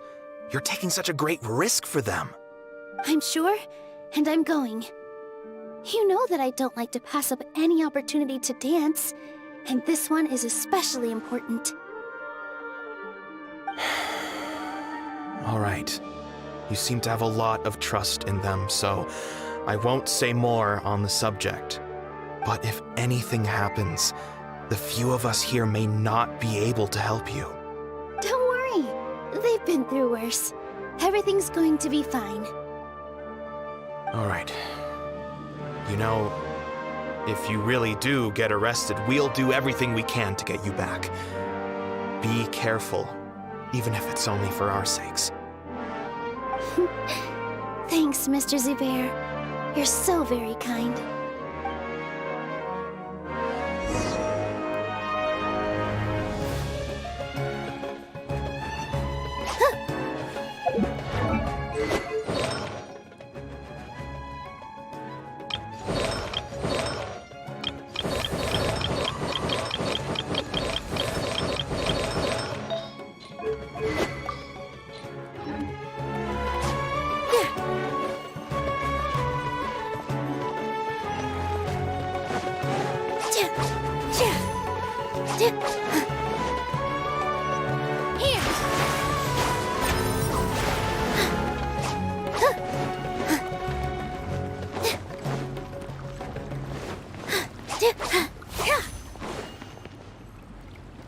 Nilu, how's it going? Nervous? Definitely more than usual. But it's because I'm worried I won't dance well enough. It's okay. Just focus on your performance. We'll take care of everything else. You sure know how to talk. Taking all the credit, even though we came here together to help out. Well, thank you both. I'll have to treat you to a meal after all this ends. I really, really appreciate all of your help. Ooh, that sounds great. Huh. How can we say no to that? All right, let's get back to business. Nilu, we'll be here to keep people from going to the academia so they don't interrupt your performance. I was planning on telling them something like, the Academia's been conducting a weird experiment, and some of their test subjects escaped. It's really dangerous there, so stay away. Oh, you couldn't think of anything better? Oh well, I guess it does sound like something the Academia would do. I think it sounds great. I'm counting on you guys. Don't worry, it'll be a piece of cake.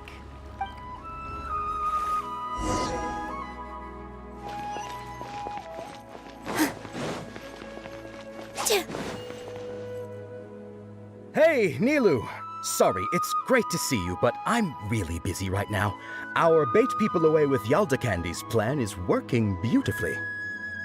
Do you want some candy? We have more than we can give out.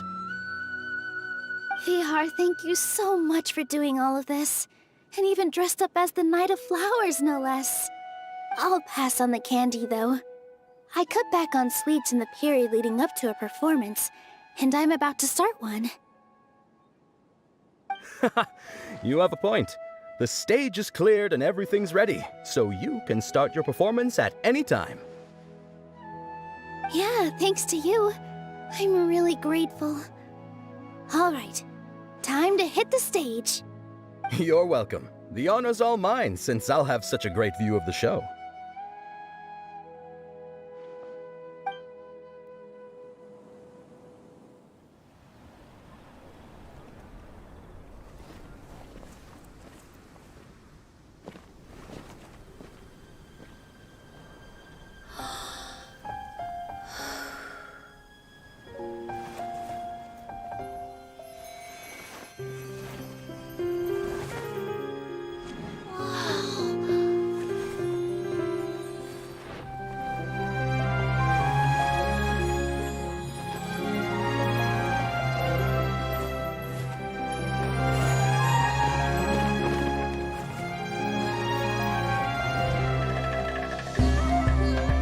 I've never seen a performance like this.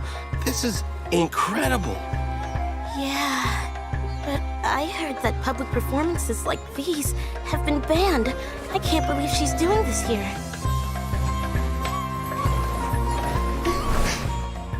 Grand Sage, there's some commotion outside. How uninteresting. Issue the new Prohibition Act from the Akasha to the guards. They'll know what to do. Do you think we should, stop her? Let's just watch for a little bit longer.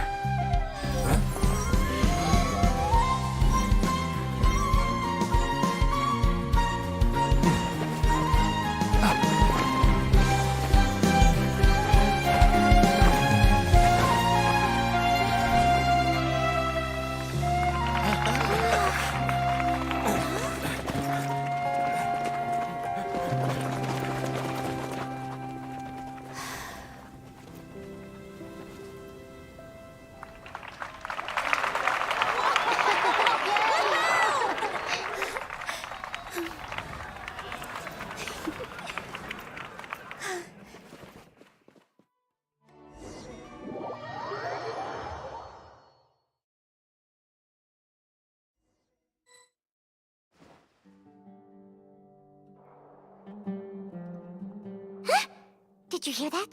It sounds like a lot of guards just ran by. Does this mean the plan has moved on to the next stage? Yep. It's great that everything seems to be going well. Come to think of it, when did Alhaitham replace the knowledge capsule that was about to be entered into the Akasha? Oh, so that's when he did it! Paimon was too nervous to notice.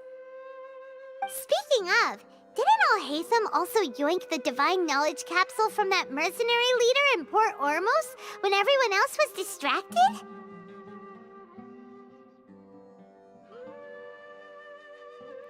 Oh, it's a time-tested trick of his.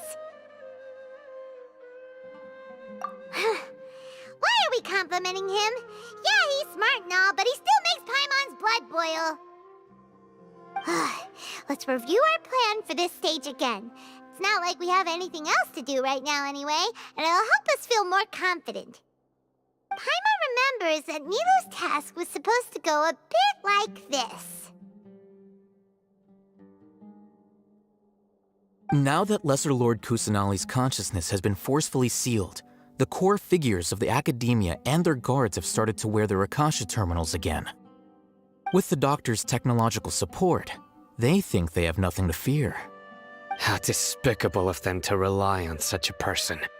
But this is also our chance. I was originally asked to draft the knowledge capsule for the Artistic Performances Prohibition Act when I was still at the Academia. It should be on the Grand Sage's desk right now, and will be entered into the Akasha during the next Nyargarbaha Day. Are they really going to stop all artistic performances? That's horrible! I'll make an identical knowledge capsule, but this time, I'll smuggle some misleading information into it. We only need to find an opportunity to switch the capsules. Once it's been entered into the Akasha on Nyargarbaha Day, if someone were to be seen performing in public, the sages would definitely use that opportunity to announce the ban, and so the misleading information will be disseminated amongst the guards. Sure sounds complicated, but it seems like if everything goes well, we'll be able to get rid of all the guards in the Academia without any effort. That's pretty clever, getting right into their heads. I just have one question. Even if we manage to get the misleading info out to the guards, how can we be sure that they'll believe it? People who are used to relying on the Akasha become less inquisitive, and their ability to distinguish truth from misinformation is significantly reduced. They will view everything the Akasha releases to them as the unequivocal truth. The Akasha will turn humans into machines. I've seen it happen many times. Yikes. Good thing I didn't wear it for long when I was working in Sumeru City. At first, I thought it was a good thing too. By the way, this plan still requires a performer, right? Do you have someone in mind? Nilu of Zubair Theater. I know her really well. We can trust her. I'm kinda hesitant to ask her to participate in a dangerous plan like this, but we can ask her in person. All right. After the guards and the Academia are gone, then it'll be time for me and my stowaway brothers to shine.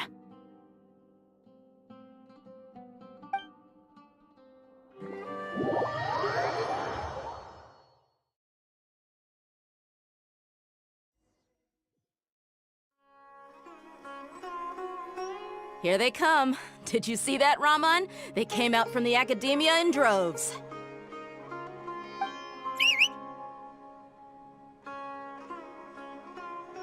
After laying low in the city for so long, this is the moment we've been waiting for. My brothers have already sprung into action. We couldn't do anything to them inside their coop, but outside the Academia, this is our hunting ground.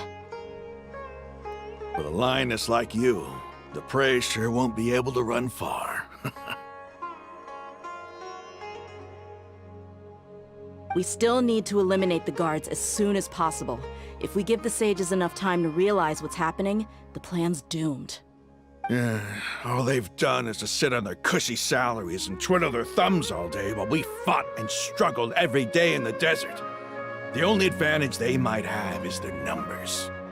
Speaking of which, most of the guards who report directly to the Six Sages belong to the Corps of 30, but they have a completely different reputation. Following those blasted sages every whim, throwing away all the principles of being a mercenary. As someone in the same profession, I'm obligated to teach them a good lesson today. Indeed, the trap has been set.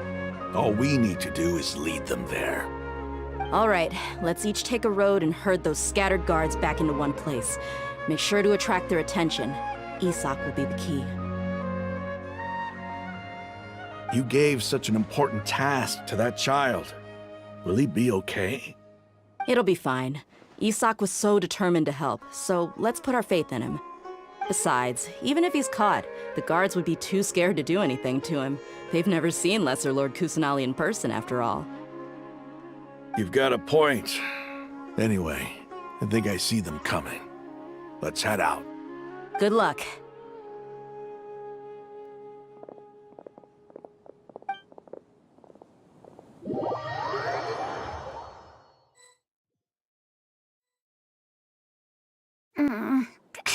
This outfit.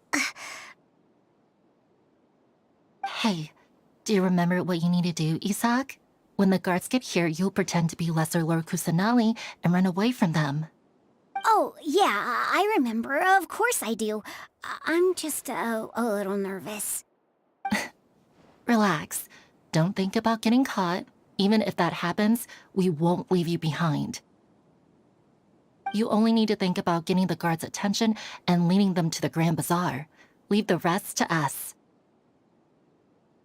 Okay, got it.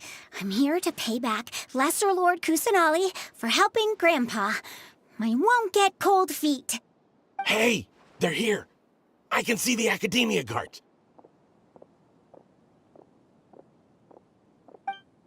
All right, it's time, Isak. Take a deep breath and go. You can do this.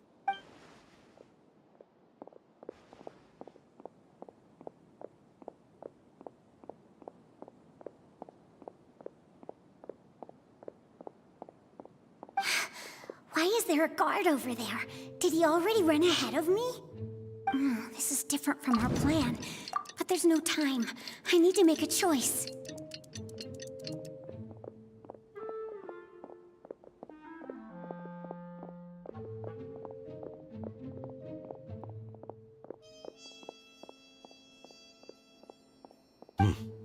Let's have a look behind the house.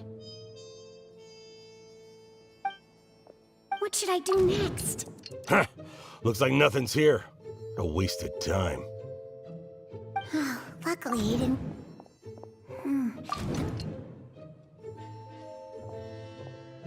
Doesn't seem like anything unusual's around here. Looks like the guard finally left.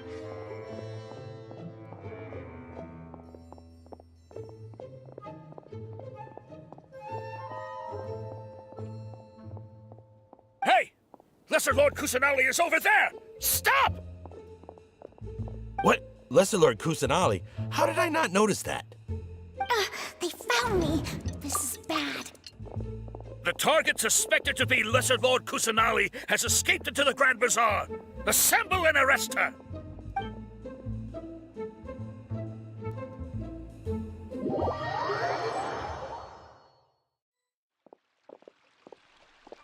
Where did she go? How did she disappear? Did we lose her? Hurry up and find her! Hey, why is your team here? Didn't we say to split up our search? Hurry! Hurry! This place is... Why are you all here? Yeah, isn't it one heck of a coincidence? Everybody's here. What on earth is going on? I suppose that's all of you? Who are you? Did you set us up? What are you planning? Phew, that was rough. I almost got caught.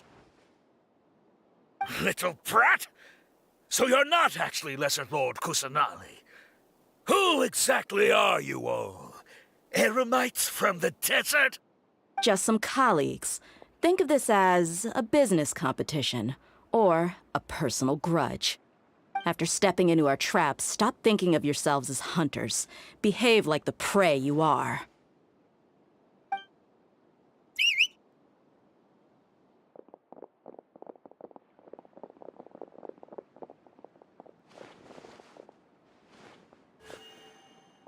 An ambush?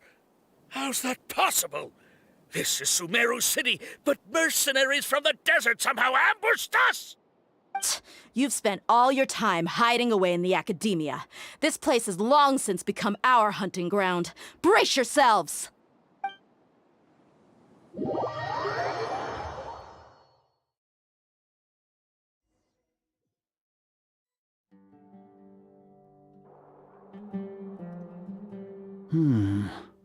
This is odd. The academia has quieted down after the conclusion of the Nyagarbha Day ceremonies, but it's much quieter than usual. Where are the guards? Why have I not seen a single one? Guards? Guards! Grand Sage, how may I be of assistance? I called for the guards. Why did you come? My apologies, Grand Sage. Right now, all Academia guards have entered the city to perform the ordered arrest. I thought you knew. Arrest? Who is there to arrest? I have an ominous feeling. Arrest Lesser Lord Kusanali, right? Is that not what the order was? Lesser Lord Kusanali? You mean she has disappeared? Yes. I wouldn't dare make up something like that. Right now, everyone is in a panic, and many are saying that Lesser Lord Kusanali will take revenge on us. What happened? Just what is going on? Lesser Lord Kusanali somehow escaped? Was it Alhaitham and his party that freed her? That's impossible. The Academia is heavily guarded today, and any order to release Lesser Lord Kusanali would be strictly confidential. Besides, Alhaitham and the Traveler are already in our hands. What manner of trickery did they employ? How could Lesser Lord Kusanali disappear into thin air? Disappear? Wait. How was the arrest order distributed to the guards? It was issued by the Akasha earlier today. Only you have the authority to send messages like that, so I thought it was your order. Let me check.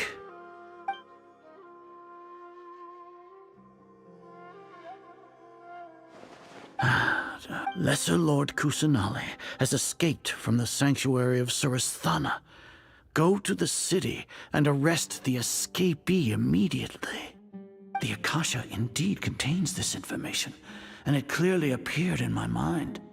How did they bypass my permissions to issue this kind of message? Was it the report about the traveler that Alhaitham submitted? No. I specifically checked that knowledge capsule before entering it into the Akasha. Could that have been a red herring? Well, even if I figure it out now, it won't make any difference. The important thing now is to confirm Lesser Lord Kusanali's status. Have you been to the sanctuary of Surasthana to confirm that Lesser Lord Kusanali has indeed escaped? Confirm? No, I haven't. It may be a bit offensive to say this, but Grand Sage, what you're saying doesn't make any sense. How can the information in the Akasha be inaccurate? What the Akasha decrees is fact. That is common knowledge to all of us. If we have to confirm the information and knowledge from the Akasha ourselves, then how is that any different from us learning that information ourselves? Wouldn't Greater Lord Rukkhadevata's legacy lose its meaning that way? In the beginning, it was I who asked you to believe in the Akasha, to believe in the legacy left by Greater Lord Rukkhadevata. Are you trying to use my words against me? No, Grand Sage. I'm merely confused because I believe in you. I never meant to refute you. Stay here and see if there are any suspicious people around. I'll go to the sanctuary of Surasthana on my own. Yes, Grand Sage.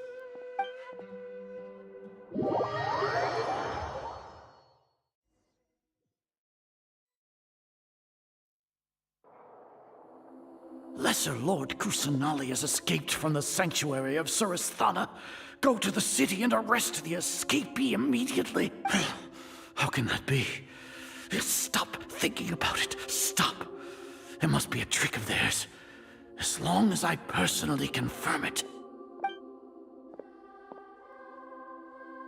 Ah! Impossible. That's impossible. There must be something wrong with my eyes.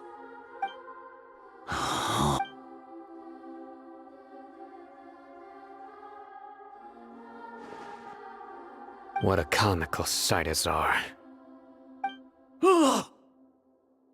Once the Akasha has put certain thoughts into your head, even the Grand Sage can no longer see what's right in front of him. You all can only see the world in your mind, the one you think you know. And precisely because of this, you disregarded Lesser Lord Kusanali's existence. She has been a wise and worthy Archon. Sino, have you been waiting for a chance like this? The Akasha predicted that you would return to the Academia to confront me, but I didn't expect it to turn out like this. I was careless. No, you were blinded. Your faults stem from your reliance on the Akasha. You're still the same as always. I truly did not expect a proud person like you to cooperate with Alhaitham and the Traveler. People change, Azar. Admit it. The Akasha can't predict my actions anymore.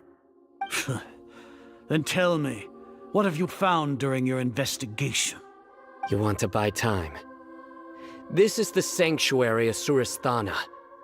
Under your own regulations, even Academia staff are forbidden to come here. No one will come to save you. As for the investigation, I've at least confirmed that you are guilty of insurgency against the Archon. A serious crime. So what? Did you do all of this so I would plead guilty in front of you, General Mahamatra? No. I want you to plead guilty in front of the Archon herself. You once said that I had no standing to judge you. So now, how about judgment in the name of a god?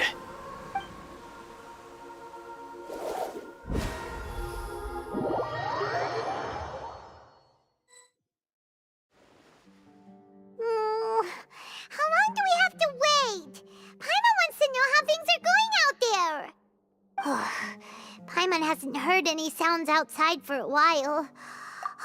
Yeah, but aren't you scared that we might be locked up in here for the rest of our lives? Thinking about it, at least Paimon has you. We could still chat like this. When Paimon thinks of Nahida being imprisoned alone in the sanctuary of Surasthana, Paimon can't help but feel sorry for her.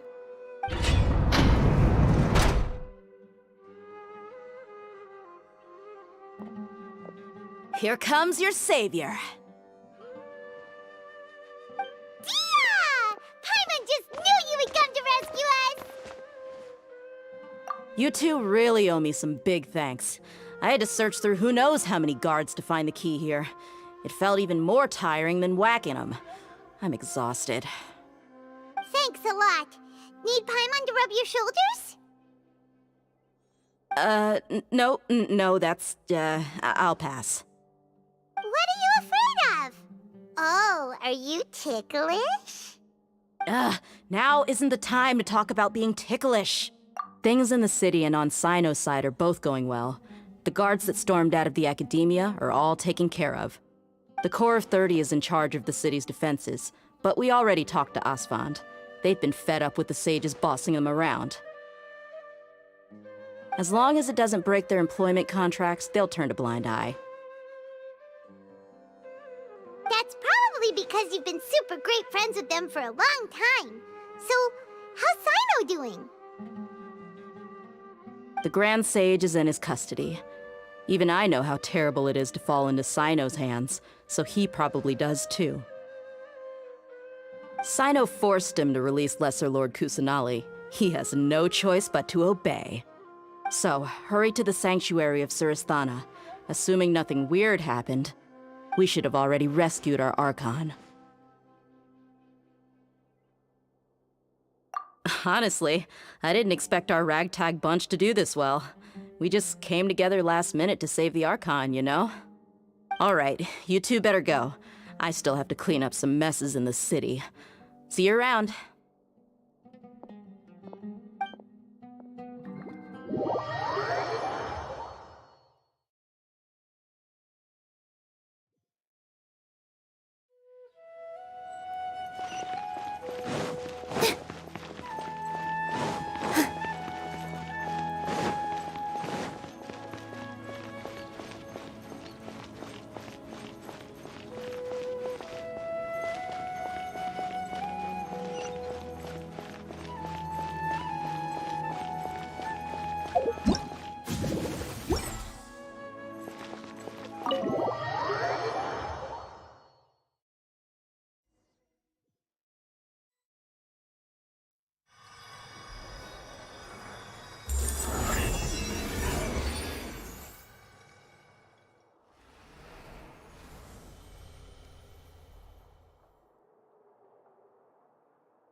Should I say it's nice to meet you? This is the first time we've met in real life. Before, we've only met in dreams, consciousness, or when I was in someone else's body. Thank you so much for coming to rescue me, but I also need to apologize. During this time, I did some self-reflection. My sense of inferiority and yielding to the academia led to all of this, and created so much trouble for you all.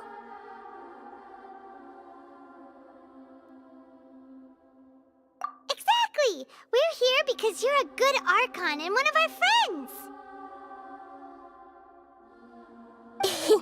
Thanks, you two.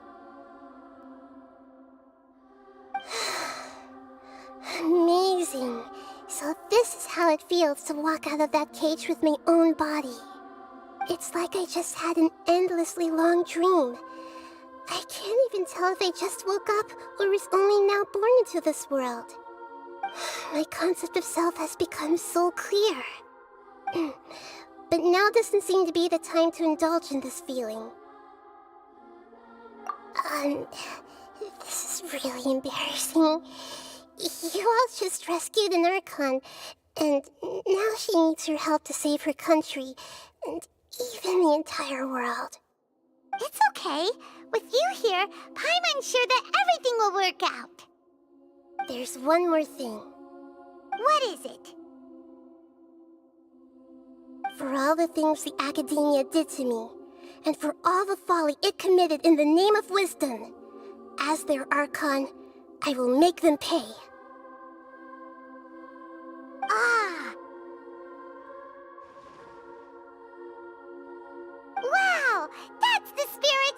You're finally standing up for yourself and not letting people walk all over you! I understand now. To be a better Archon, I first need to better myself. If you haven't even figured out how to be a caterpillar, how can you be a butterfly? Yes, true. That reminds me. I wonder how far along the Academia is with their god creation plan. We need to hurry and prevent the birth of that false god. I need to make some preparations. Since I'm now free, I can establish a direct link to the Akasha and control it. First things first, I need to remove the restrictions that the doctor put on me in the Akasha. After that, I'll make some adjustments and revoke the sage's permissions. The Akasha will then be like how it originally was, only operable by the Archon. After all, the Academia betrayed Greater Lord Rukkhadevata's trust. This might take some time. In the meantime, you should also work on your own preparations. If we don't stop the god creation plan in time, we'll be in for a tough fight.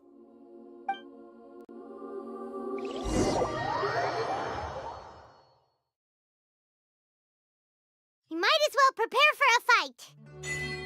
When we're done, we can take a walk around. After all, we missed out on a lot of stuff when we were locked up.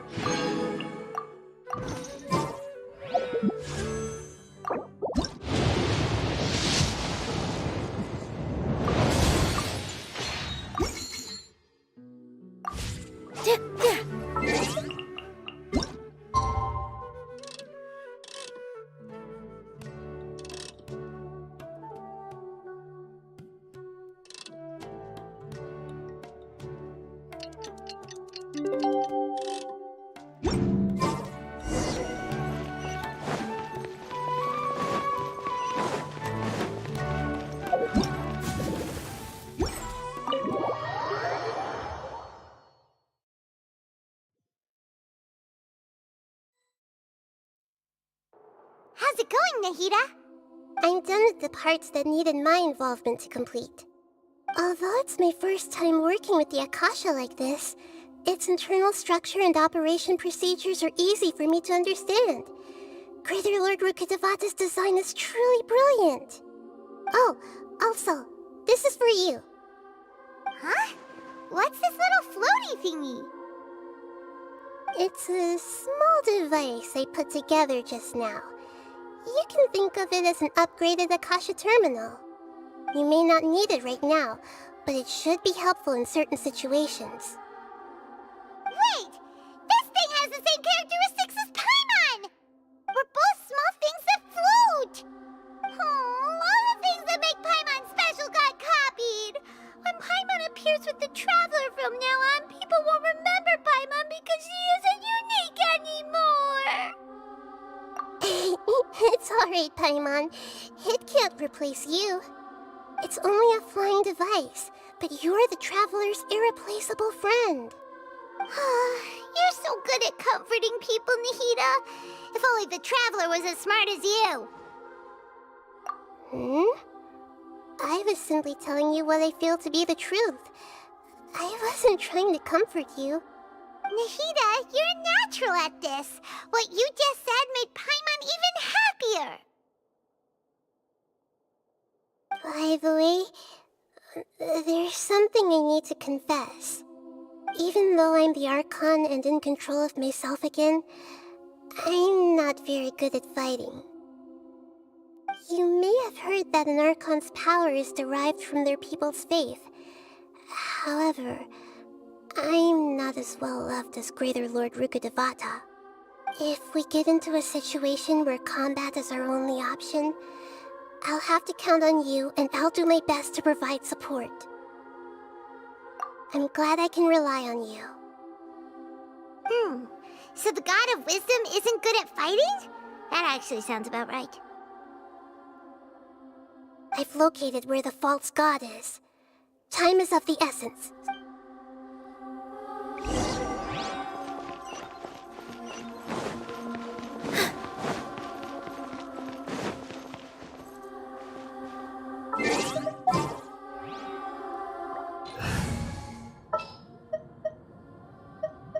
Conquering demons is what I do.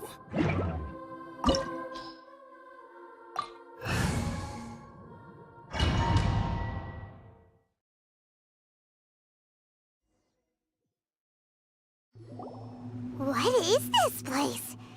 Is this really the way we need to go? Wow. Who would have thought there'd be a place like this hidden right slap bang in the middle of the city? The sages wanted to realize their god creation plan without being discovered. The safest and most convenient way would be to build within the academia itself. That's true. They were already hiding one god, so why not two? Judging from the structure here, the project is a huge undertaking. The sages really saw the god creation plan as their ultimate goal. But this place doesn't look like it could have been constructed by the academia alone. The Fatui under the Doctor sure didn't hold back. They provided a lot of technological support. Yeah, or else they wouldn't have been that generous. Is that it, though? I've always felt that this Doctor is different from the Academia sages. He doesn't seem to share their sense of urgency. Instead of being interested in the end product, it's like he's enjoying the experimental process. The Fatui Harbingers are all such weirdos. So, the Doctor being weird is actually normal. So, this Fatui that they're trying to turn into a god is called the Balladeer? We had previously come into contact with his consciousness. He harbors particularly strong obsessions. One is the desire for a gnosis, since he was created to be the vessel for one. The other obsession is probably related to his past. I can't quite explain it. Paimon knows that he was a prototype puppet for the Raiden Shogun before he became a Fatui Harbinger. That's why he wants a gnosis so badly. There's no way he'd willingly be a test subject. Not with that temper and ego of his. It sounds like you know the Balladeer quite well. I see. Tell me more about him and what he's like. The more we know now, the better we can plan for and react to any future situation.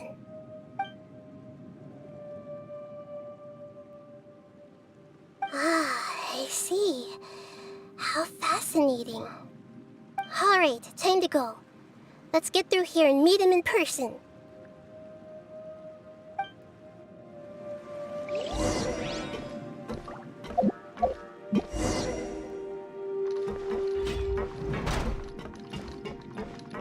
Time to work. Solidify. Work the Gotcha. At the frying pan.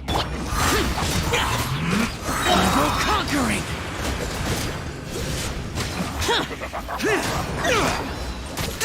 My duty at an end.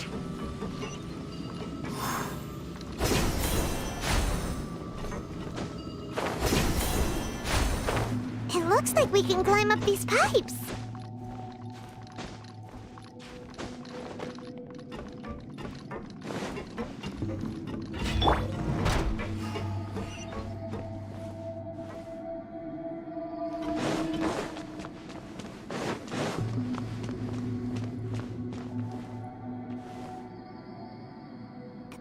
The ground seems all messed up. Let's go around and see if there's a way to fix it.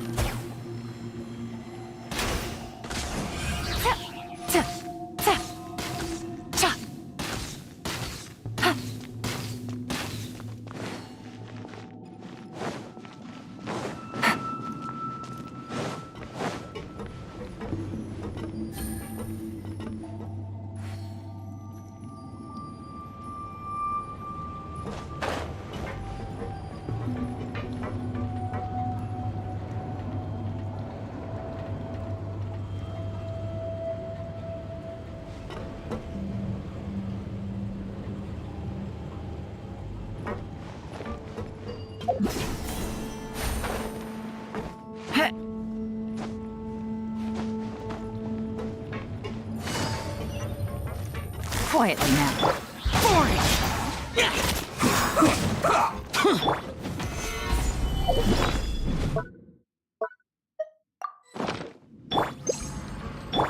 Nice and spicy.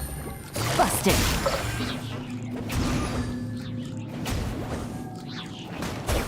Listen, this isn't good.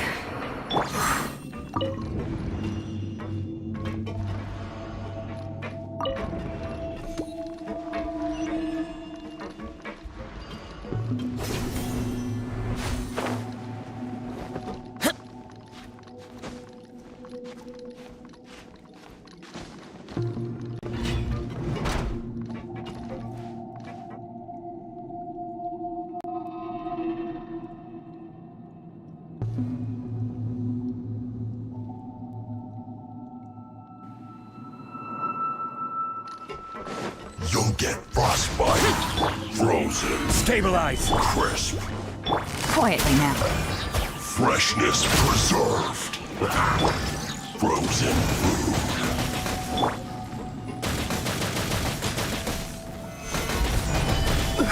Boba, get them! Useless. Your dude's warm.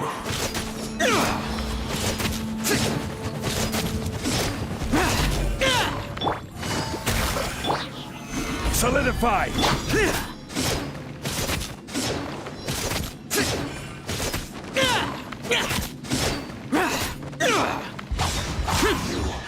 Can't run from death.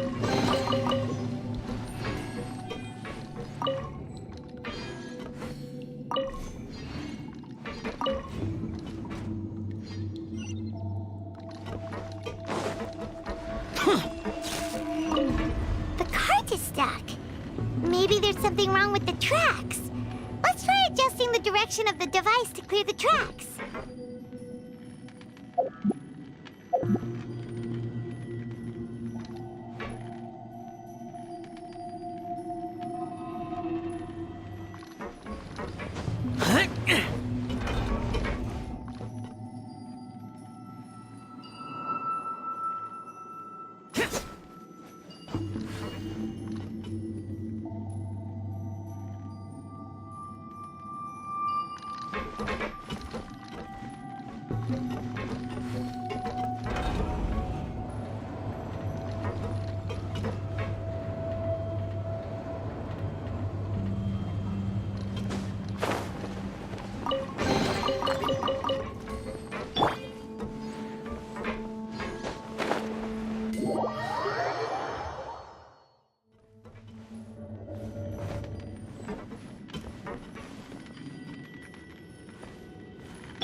Crumble!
Here! Useless!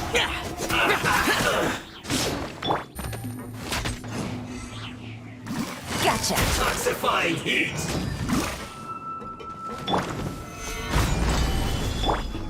Useless! Roasted fry! Feels hot!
Busted! Stabilize! Boba, get them!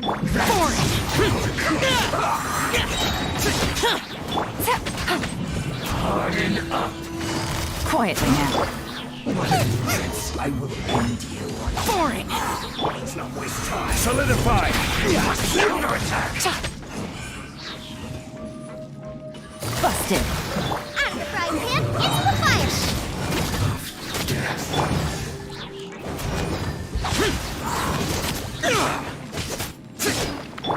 Let's end this quickly! Almost. Stabilize!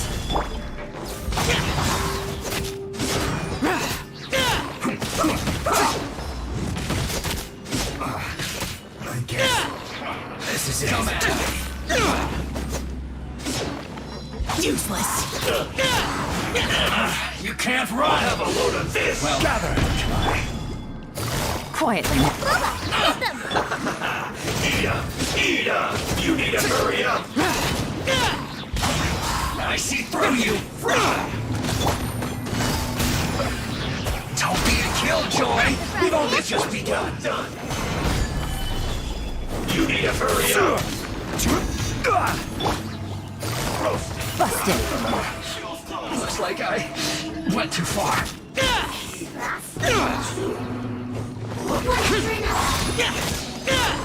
Nice and spicy!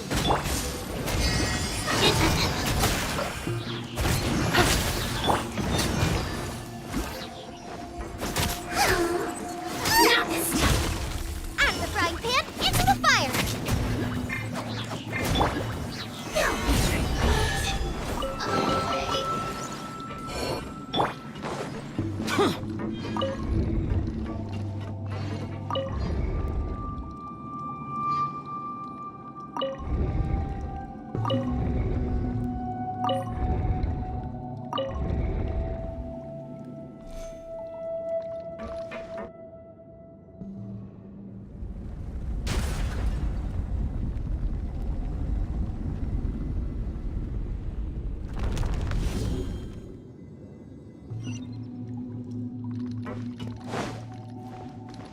Useless!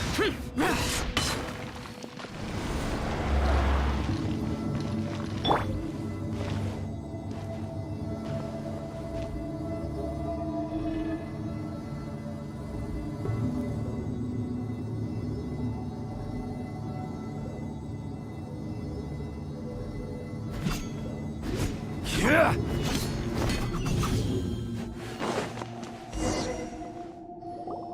Looking at its operational status, we must prepare for the worst. The god they wanted to create is likely close to completion or already completed. Oh no! What should we do? Paimon can't imagine how hard it would be to fight against a Fatui Harbinger with a Gnosis! Are you nervous, Paimon? If you really want to know, of course Paimon's nervous. Aren't you too, Nahida? Yes, I am. This is probably the first time I faced with a calamity of this degree since my birth. I feel not just nervous, but curious as well. Curious? Curious about what? Curious about our fate. To me, everything we perceive in this world, everything we learn, and everything that happens to us is considered knowledge. And if it's a form of knowledge, then it can be understood. However, only fate is about that which has yet to occur, so it has always drawn my curiosity. So to me, fate is the ultimate knowledge. That's also why I love observing humans and all the things that happen to them. It all brings me great satisfaction. And now, at long last, I'm not just an observer anymore. I will personally experience my own fate with you by my side.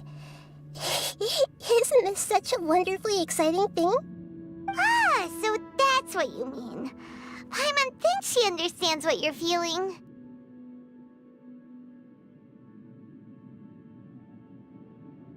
Agreed. Okay, let's continue on. I can sense his aura from here.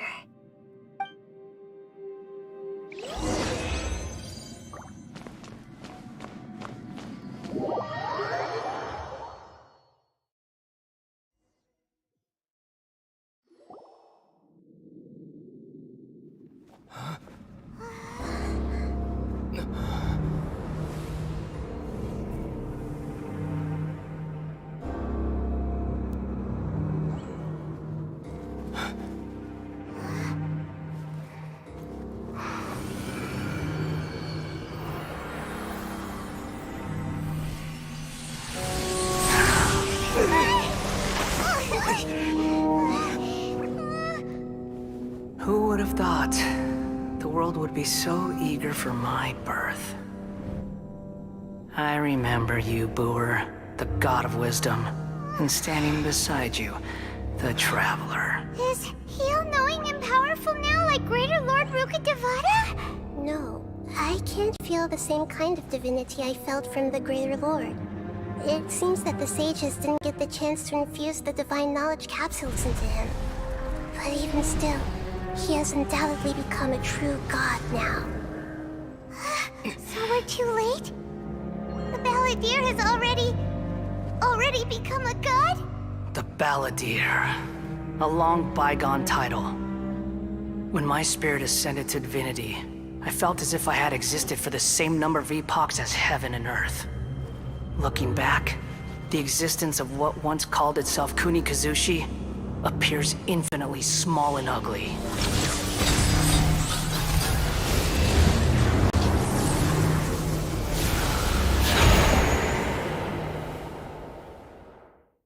This imposing aura, it really feels like the gods! A body that capitalizes on the Balladeer's original construction as a mechanical puppet, with the Gnosis serving as a constant power supply. How much effort and resources did the sages put into this? From a purely technological perspective, it's a commendable achievement indeed. It's no exaggeration to say, this is the culmination of human wisdom. You sure are something!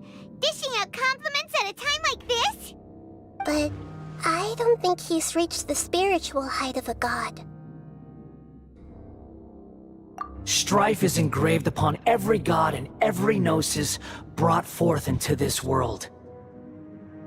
Can you feel it? The exhilaration of such power, and the thrill of anticipation for our contention. Nahida wouldn't feel the same things as you! Do you not realize that you are interrupting a conversation between gods? Lowly creature, know your place! The strife engraved upon a Gnosis. You're talking about the Archon War. Tevat's current peace was not easily won. I didn't personally participate in the Archon War, but the way I see it, all those losses were meaningless, driven by the demands of the laws. There's no point in bringing it up again. Is that so? Yet I am deeply disappointed that I was never allowed the fortuity to personally participate in the Archon War. This is a first. Encountering a god in this world who does not crave power. No wonder your own people have abandoned you, God of Wisdom.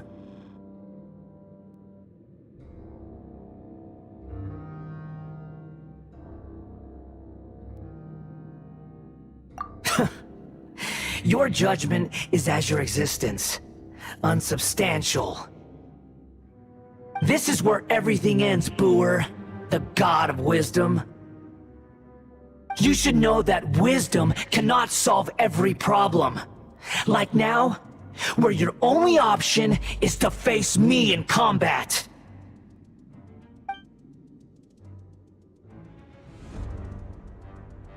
Come!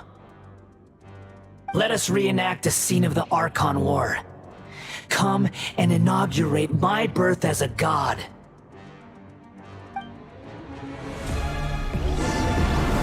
Solidify!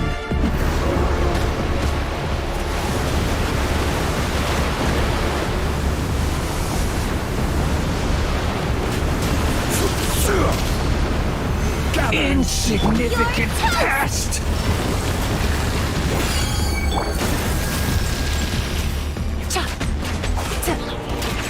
Quietly now.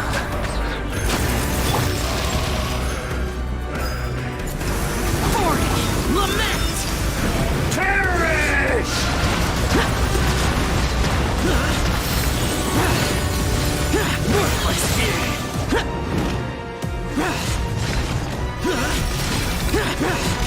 At my command, you shall fall!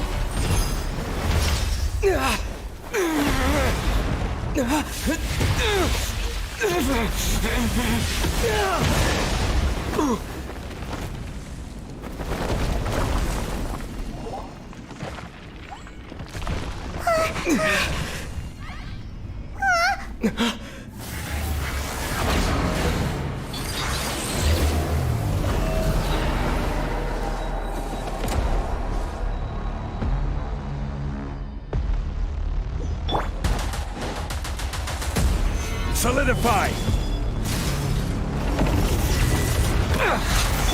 Gotcha!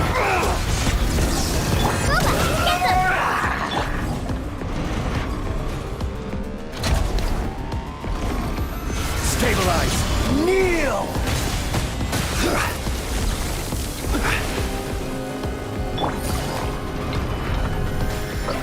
Nice and spicy! Useless! Burn to oblivion! Solidify!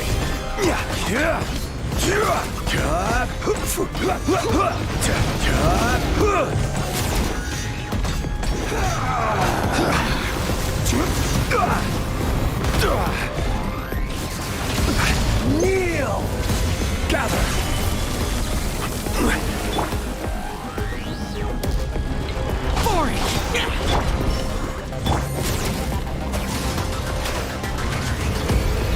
Reality is pain!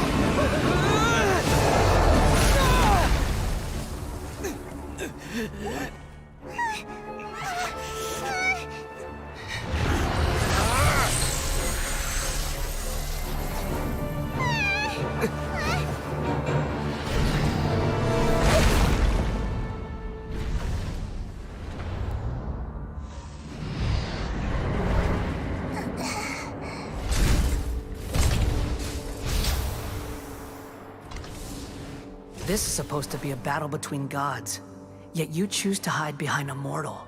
And now, You're acting like you'd sacrifice yourself for a human. Are you having fun proving a false sense of heroism to yourself, Boor?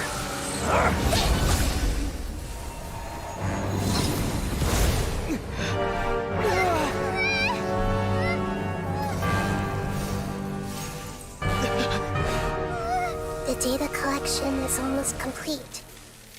Do you even know how many times you've tried to take my gnosis from me?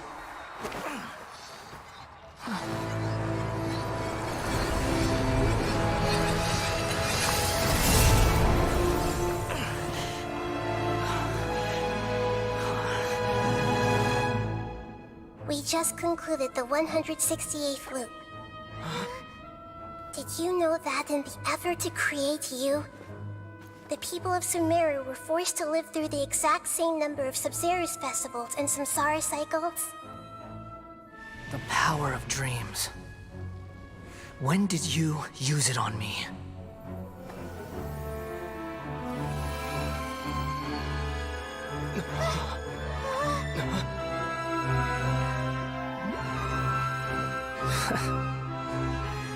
You can't even defeat me in a dream. What do you hope to achieve with this little trick? Come, Traveler. Just like before. Allow me to awaken the memories in your dreams. All that battle experience! It's more than that. Compile everyone's wisdom in the name of the Archon. That is the original function of the Akasha. I've sent everything that happened just now to the people of Sumeru in the form of knowledge. I've asked them to help you find a way to defeat the false god.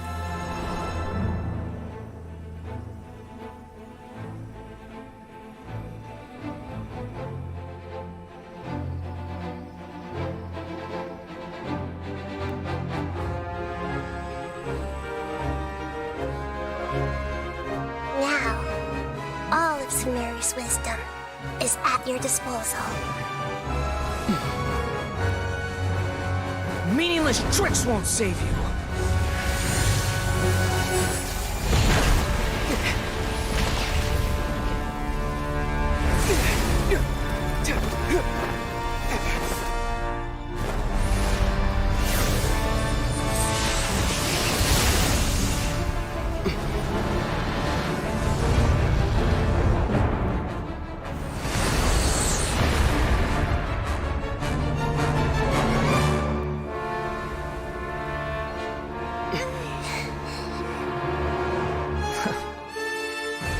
Are you done with your tricks?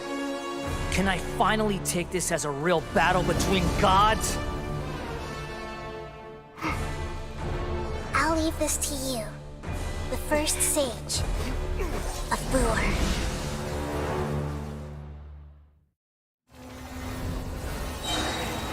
I am the all-knowing God!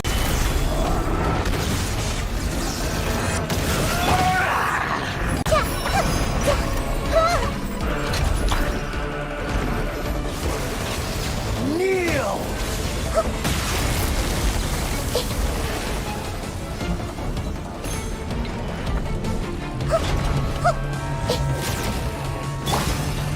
Solidify! Burn to oblivion!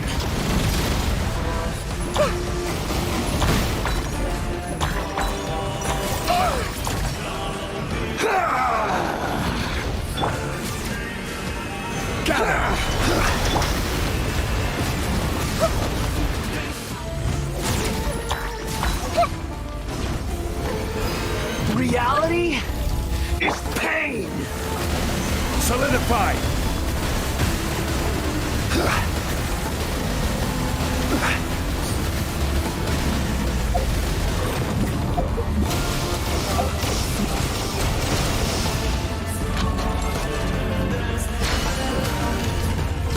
Stabilize! Good riddance, cruel world.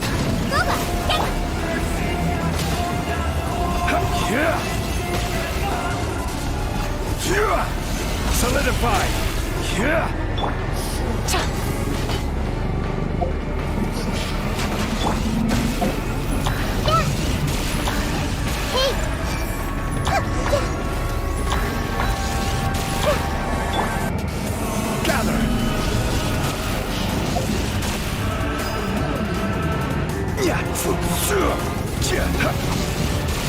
I will have order.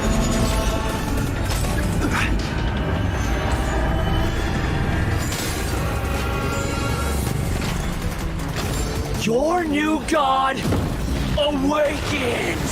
Even bedrock can be turned to dust. Now, your eyes have been opened.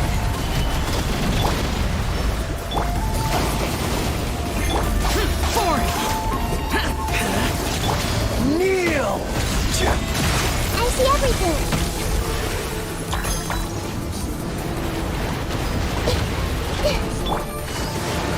Tremble!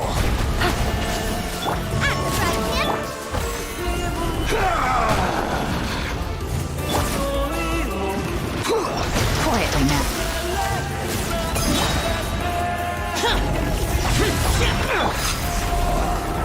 Gather! Here comes the cash.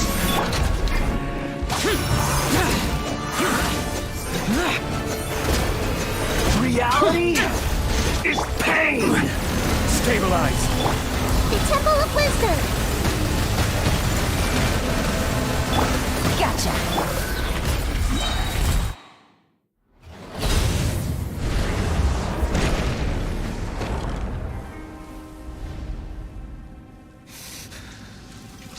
Humans. Filthy humans.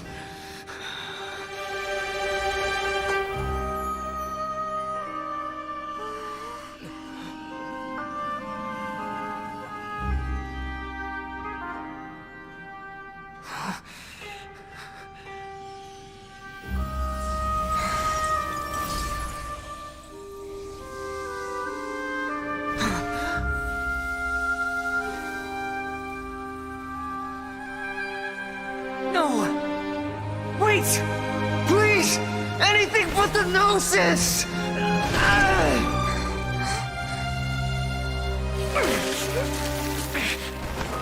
That's mine! Don't even try! I'll never go back!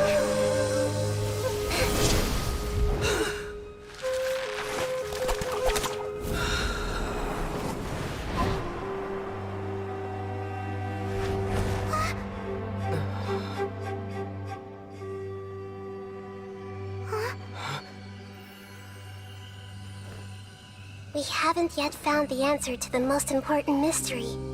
Irminsul is still waiting to be saved.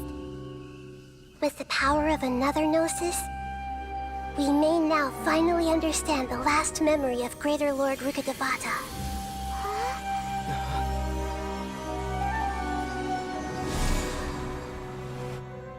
This is... That's right. This is the last memory of my predecessor.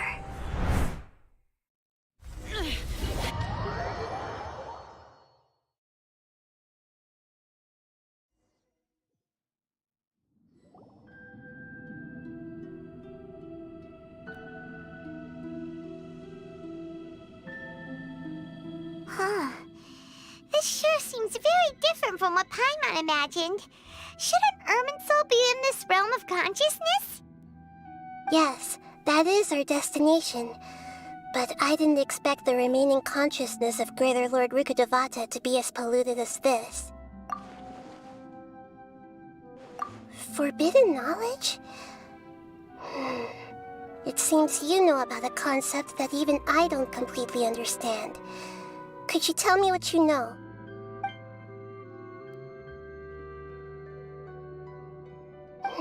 Your inference seems logical enough.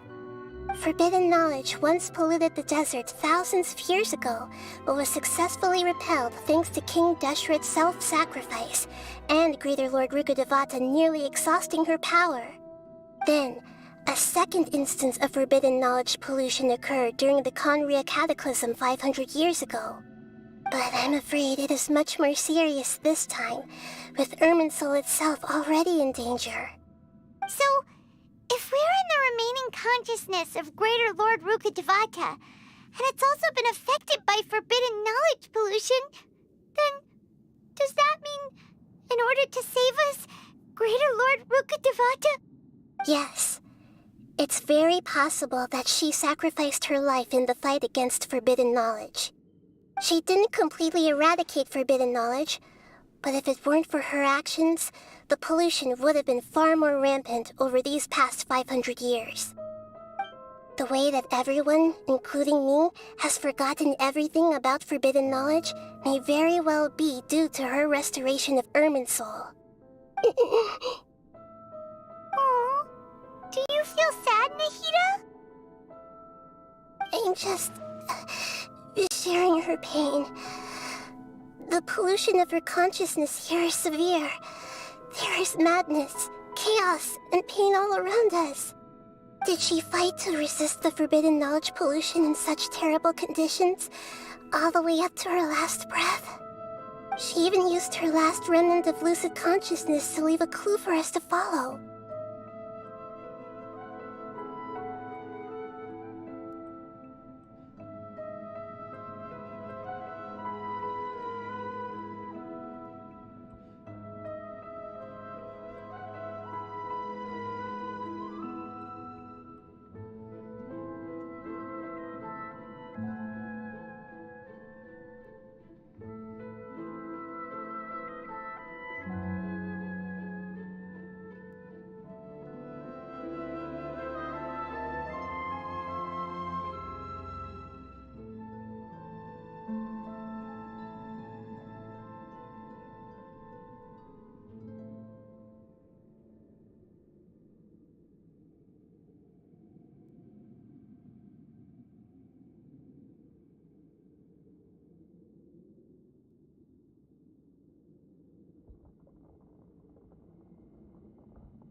Yes, her words were distorted by forbidden knowledge, so that's all we could hear.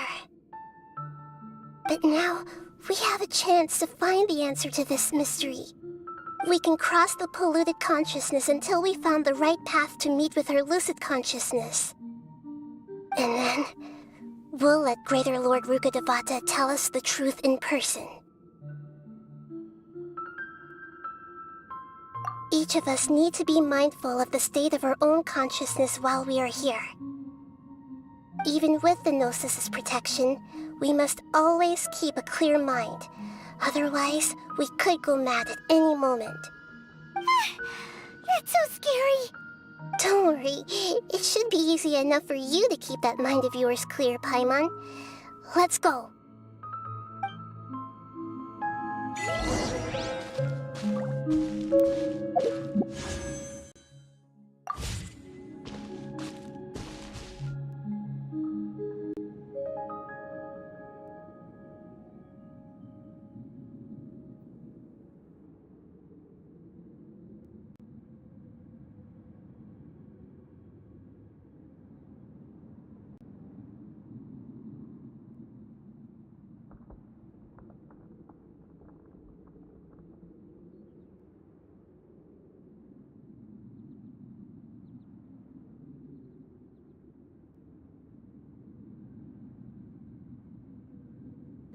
The damned will sooner die again than lay a hand on me.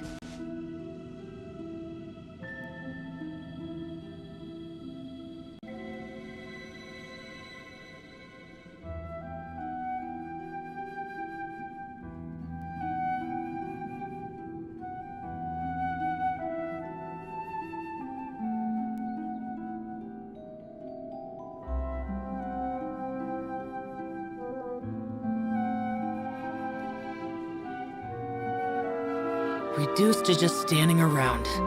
How absurd.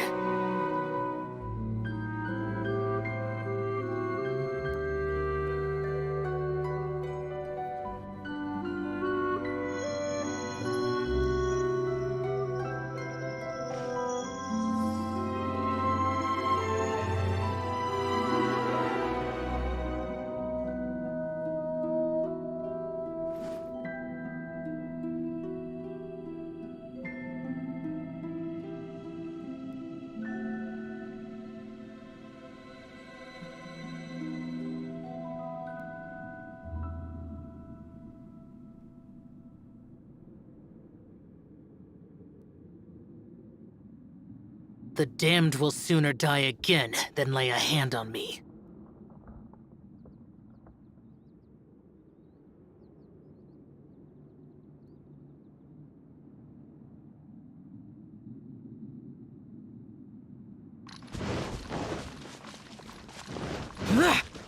Are we in the air?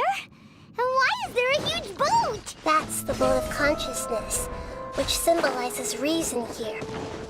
Wow! What are these? The monsters seem to have been affected by them. Take it easy.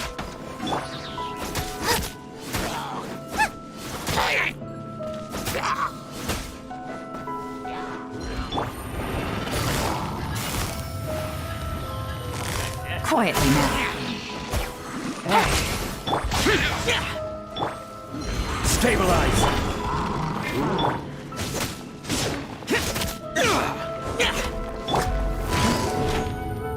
Busted.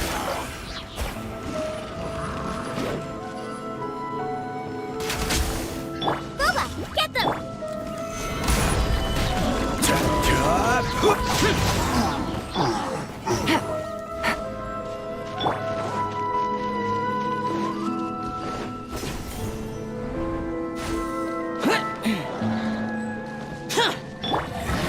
Solidify! Gotcha. Game's up. Fun's over. Hey, yeah! Nice and spicy! Boring! Evil conquering! Useless! Here! Look!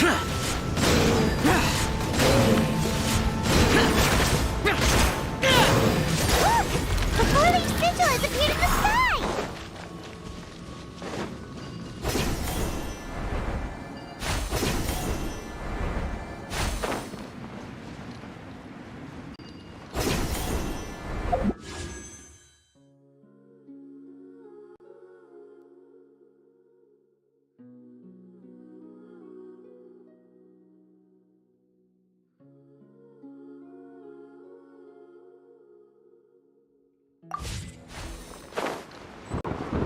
Worthless! Gather!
Stabilize!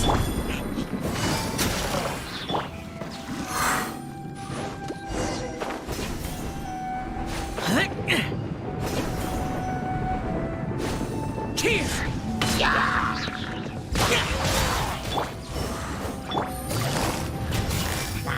Quietly now.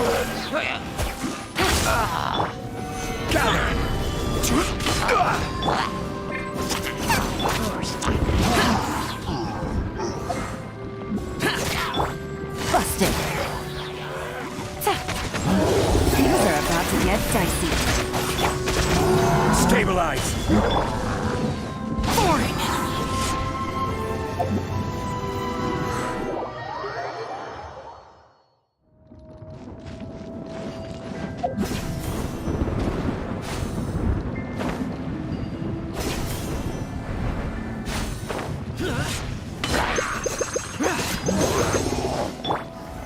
Solidify! Out of the frying pan! Boring!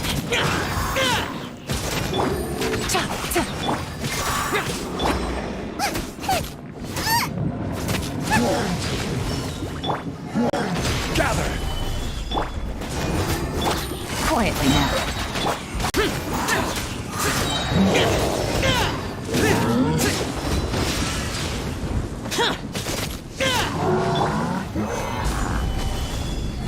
Busted. Nice and spicy. Useless. Boring.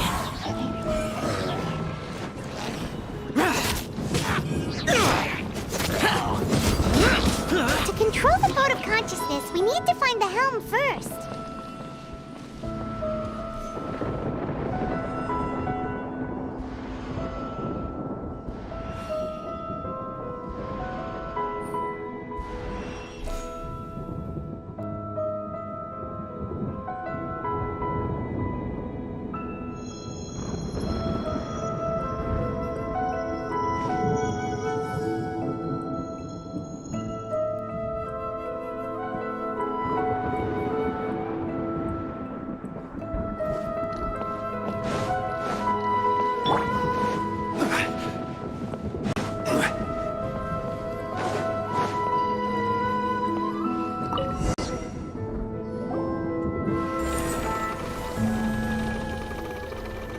We changed direction.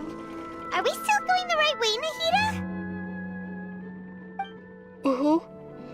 Judging from the current route, the boat of consciousness will soon take us out of here.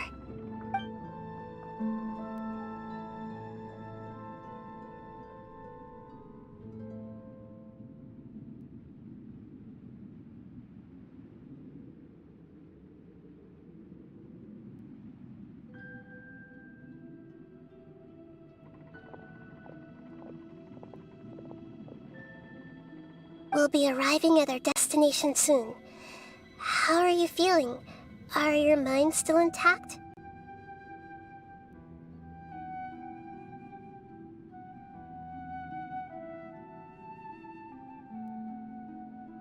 Huh? But everything's been completely normal for Paimon. Hopefully there won't be any more interruptions. This time, we should be able to meet Greater Lord Rukkhadevata. Are you saying you've never met Greater Lord Rukkhadevata before? No. It seems that my birth and her death took place at the same time. Otherwise, I think she would have given me a little more guidance, and I could have done a better job. Hey, you've done a great job, Nahida. Let's get out of this creepy place and go meet her.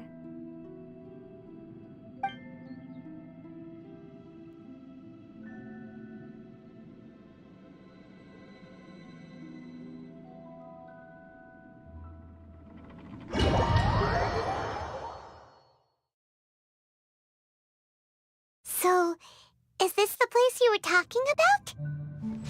The base of Irminsul?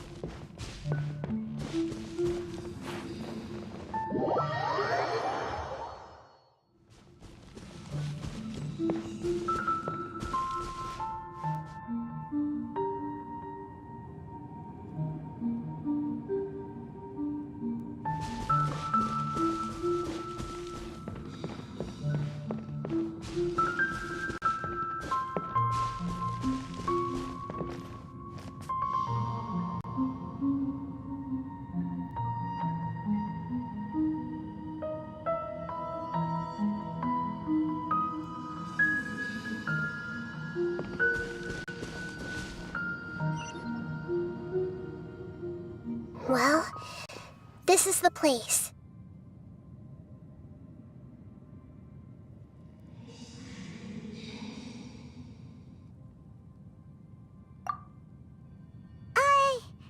We're here to find Greater Lord Rukkhadevata, right? But the one standing over there is... Is that... me? She looks exactly like me. Are you Greater Lord Rukkhadevata? Yes, that's me. Are you surprised by my appearance?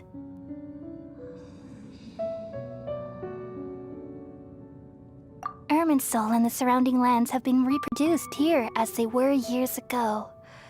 But this is just a realm of consciousness. We are manifestations of the same nature. Hence why we would appear exactly the same. Of the same nature? Why? Because you are me, and I am you. You are me in the new samsara. The new samsara? As Greater Lord Rukkhadevata, I'm the avatar of Irminsul, and you are the purest branch snapped from Irminsul. Imagine it this way. Even if a tree dies, its branches will eventually take root and grow, continuing the tree's life in another form. I'm merely the remaining consciousness of Greater Lord Rukkhadevata. The real me has presumably died a long time ago.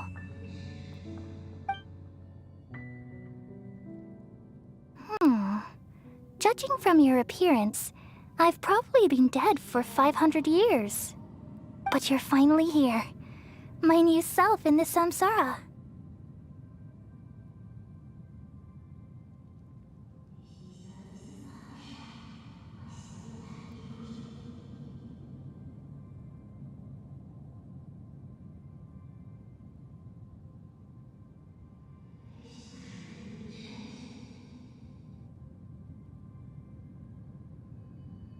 If this is true, then am I going to be a great Archon like you someday? Though we share the same nature, our fates are bound to be different. All things have their own fate. When a branch grows into a mature tree, it won't be the same as the original tree. That's why fate is the ultimate knowledge, isn't it? That's a great insight. Yes, very good. It's also precisely why you won't become like me. Really? But perhaps you may become an even greater Archon than I. I already see a determination in you that I didn't possess in my time, and the future that it leads you to will be yours alone. Along with the blessings from your past experiences. Don't worry. The growth of wisdom is like that of a plant. You only need to wait quietly for the flower to bloom.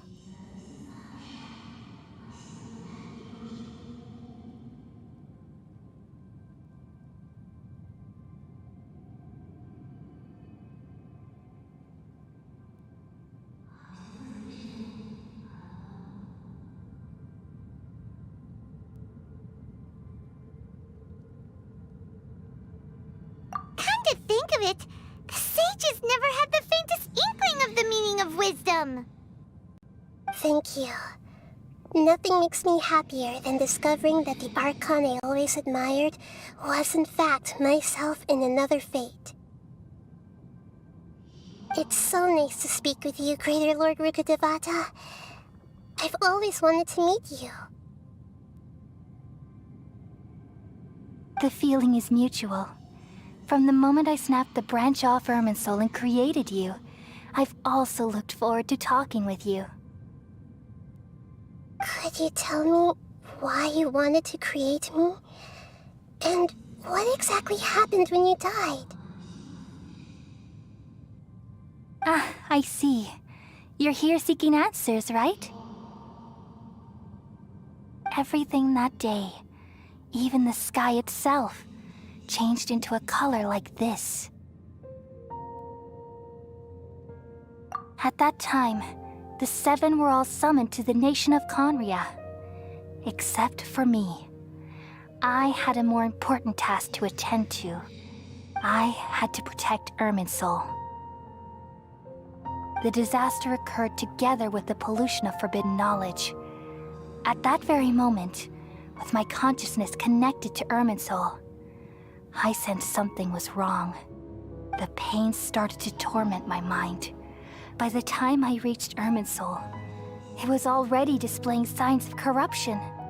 Had I not repelled the pollution of forbidden knowledge with King Deshret thousands of years ago, I might have felt even more hopeless and lost. So what exactly is forbidden knowledge? It's a kind of knowledge that doesn't belong to this world, and a form of truth that can't be understood. It came from the very bottom of the abyss. Even I could never understand it. the world is constantly rejecting it, leading to all kinds of bad phenomena. If we allow forbidden knowledge to pollute Irminsul, I'm afraid the entirety of Tevat could fall apart. So, there's knowledge that even the God of Wisdom can't understand? At that time, I knew I couldn't repel the forbidden knowledge with my strength alone. Which is why I created a device that compiled human wisdom and named it the Akasha. It's truly the world's most amazing invention. Thank you. For a long time, I thought dreams were the fruit of human wisdom. Though it was selfish to do so, I borrowed people's dreams using the Akasha. Then I compiled their wisdom and all of my own power. Well, did it work? Thanks to the wisdom of the people of Sumeru, almost all the forbidden knowledge was cleared from Irminsul. But things didn't go as smoothly as I thought. I had a terrible headache, which gave me an uneasy feeling. And then I remembered that my consciousness was also connected with Irminsul. It brought me knowledge and wisdom, but vile corruption as well. From the very beginning, my existence had been polluted by the forbidden knowledge. Oh no. How could that happen? I've experienced that pain in your consciousness. It must have been a horrible experience. Yes, but my feelings weren't important. The important thing was that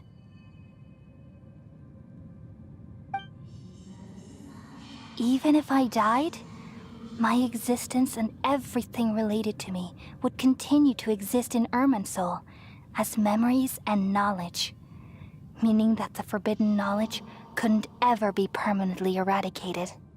And there's no way for me to eliminate myself. It would be a sort of paradox. So, I took the purest branch of Irminsul as my incarnation in the next samsara and left a trail of clues, all in hopes that you would come here and remove me and my pollution from Irminsul forever.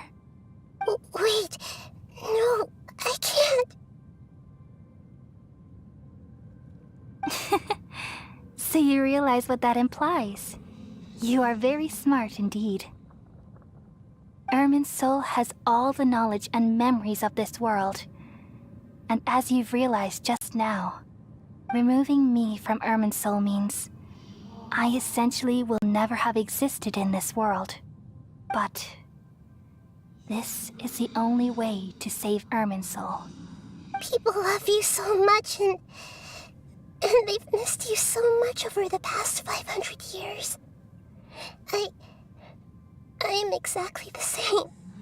So how can we just forget you like this?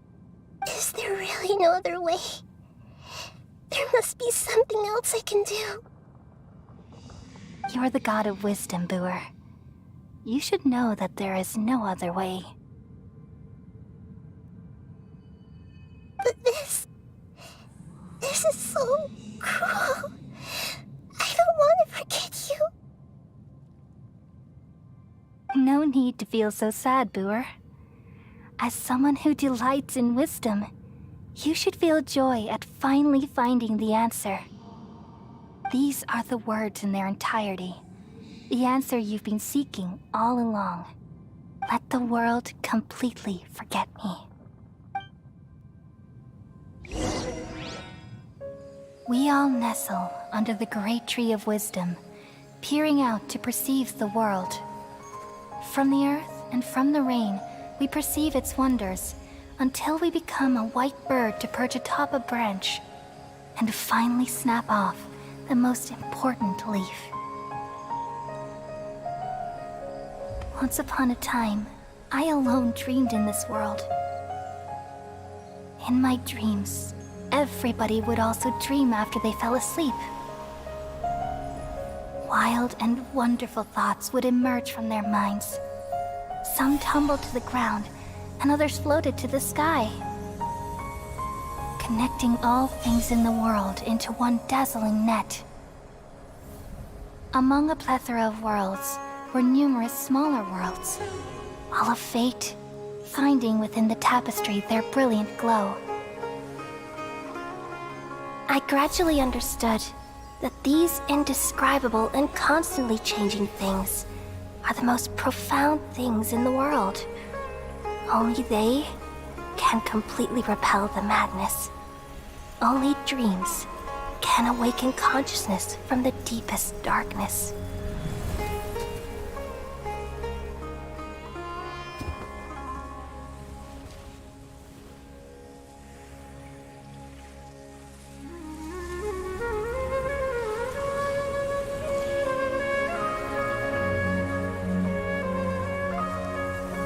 I'm the one who posed this question, yet also the one who sought a solution. Saving the world with the dreams of the people used to be my answer. And now, you've also found your own answer, and I shall return all the dreams to the people.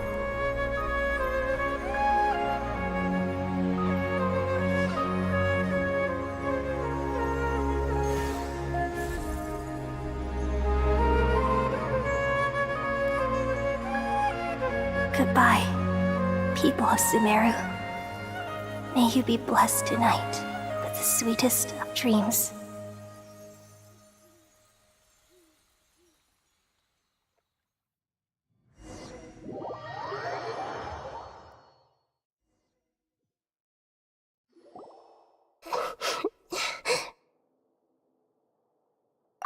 I'm alright. I'm just a little confused. We've just saved the world, right?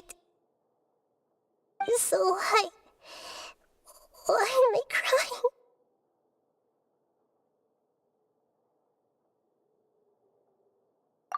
I don't know where this feeling inside of me is coming from, but I feel very sad.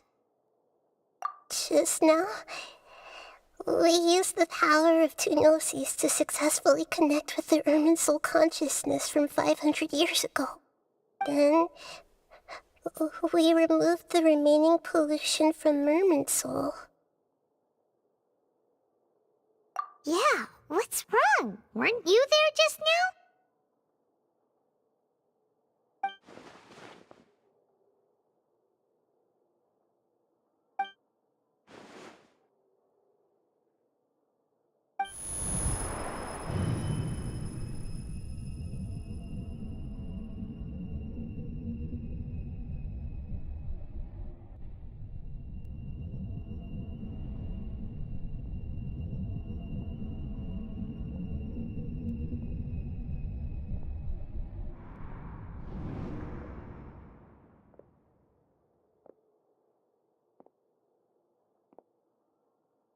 Huh?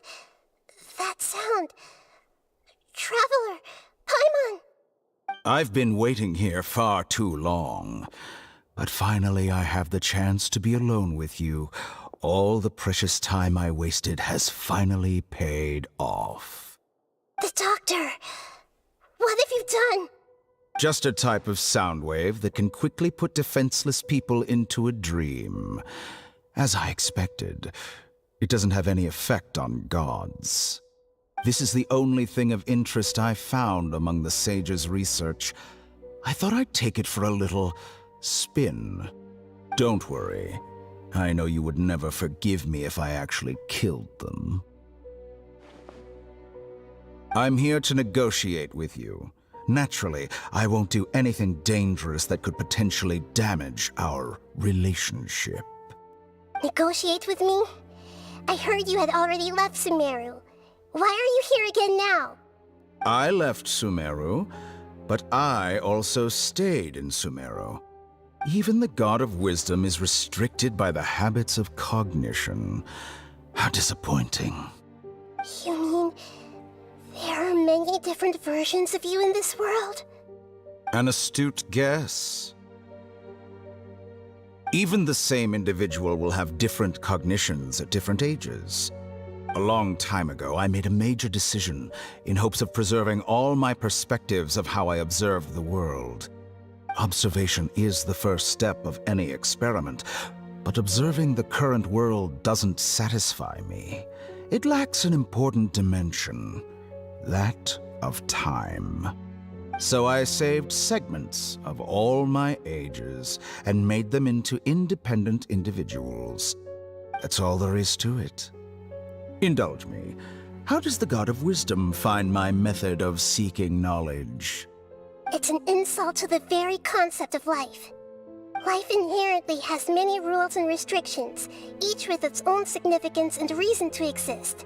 They can't be broken on a whim. Good. Amazing, even. Indeed, it's difficult for humans to make peace with themselves, not to mention oneself from a different period. Since you're in the academia, why wait until now to show up? You could very well have stopped us and helped that fake god. Simple. Let me ask you this. Would any staff member ever help the subject in the middle of an experiment? It was my experiment. So why should I interfere with the results? The academia saw the plan to create a god as their ultimate goal, yet you only saw it as an ordinary experiment. You really are crazy. If the experiment succeeded, you would have had a new god on your hands. How would you have faced your own god then? Would you still take the same stance? Would you still hold the same view of yourself? I'm first and foremost a scholar. These results should be left to the judgment of the hypothetical me confronted with that outcome. But you're right. And that's exactly why I'm disappointed with the conclusion of this experiment. As an individual, you don't have any sense of belonging. You seem to have even fewer convictions than a typical scholar. Oh no, I certainly have my own convictions. They just don't fit your standards, that's all. All right, that's enough conversation for today. The experiment is over, and it's time to tidy up the equipment and reclaim any useful materials. For example, the Gnosis. Lesser Lord Kusanali, you're an intelligent Archon. I'm sure you understand the disparity in our combat abilities at this time. Besides, you have no way to use that Electro-Gnosis in battle. Didn't you say you were here to negotiate with me? Somehow, it's starting to seem like you intend to take it by force now. I'm merely stating a fact. After all, I'm also a scholar. Naturally, I hope to show proper respect and dignity to the God of Wisdom. Your hypocrisy is built on absolute confidence. I understand your scheme, but... what if I were to destroy the Gnosis now and awaken the heavenly principles? Awaken the heavenly principles? Do you think that's really possible?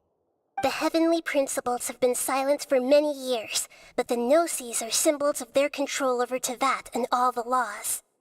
Will the destruction of a Gnosis attract the attention of the heavenly principles? And if so, how do the Fatui plan to deal with the consequences?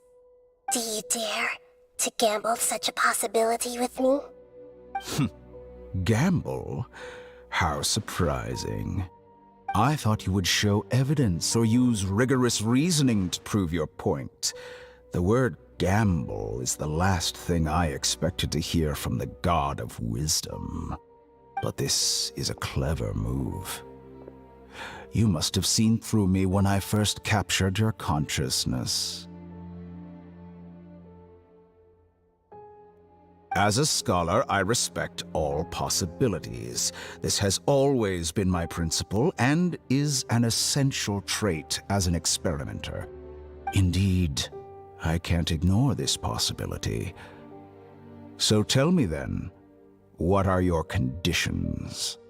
This foreign Gnosis will only lead to disaster if it stays in Sumeru. But this electrognosis is the prize I obtained after defeating one of your fellow Harbingers. Now, as the one who initiated this cascade of events, shouldn't you pay the corresponding price? Price?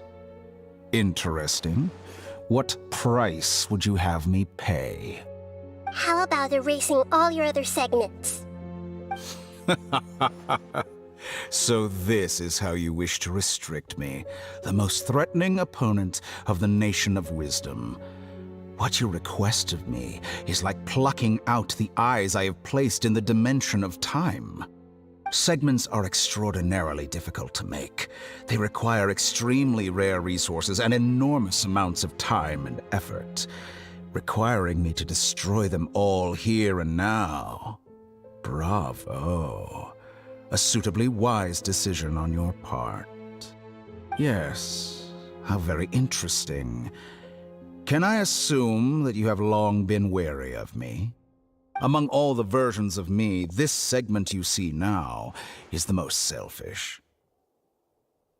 If it weren't me, your idea wouldn't have worked. What did you see when you were imprisoned? You were observing me, and that's how you know I've long grown tired of their doubts and endless arguments. Like you said, it's difficult to make peace with yourself. Being as smart as you are, have you managed to do that? I see. If you think all those versions of me are worth a gnosis, then deal. You sure didn't hesitate much. Is the relationship between all the versions of you really that bad? I don't think there's any need to dwell on that. The surplus versions of me can be exchanged for a gnosis. Do you think anyone can offer themselves at a higher price? Besides, with my abilities, it's only a matter of time until I find better perspectives. Perhaps it's best to say, you're just temporarily ahead. But what I'd like to know is, how can you be sure that I've really erased them? I can see your remaining honesty.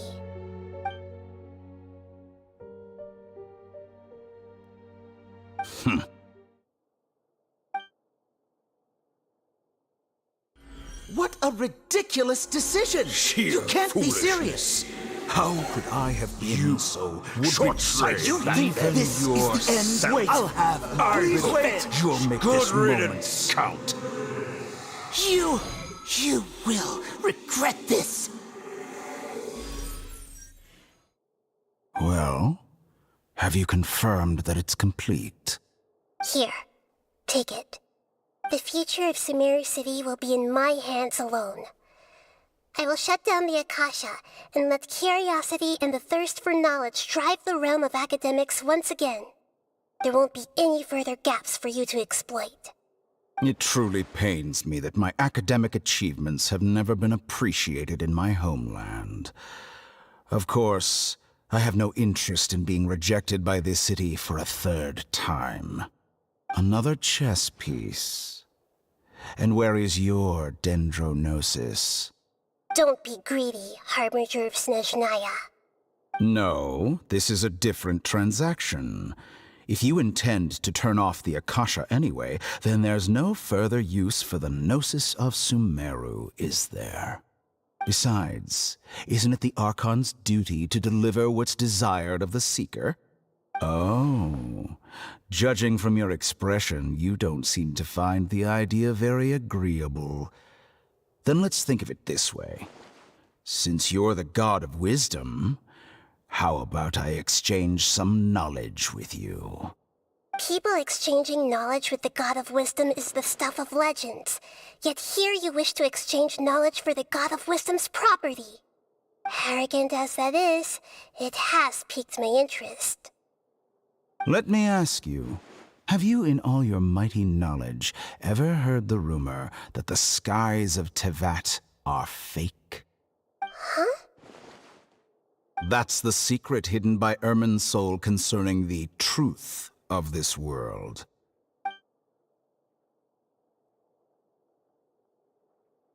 Once I finish telling you about this, it will be time for me to say goodbye. With negotiations, we've all gotten what we wanted. I'm very glad I got to meet you like this. Your arrogance may know no bounds, and convictions may mean nothing to you. But I'll still listen to what you have to say.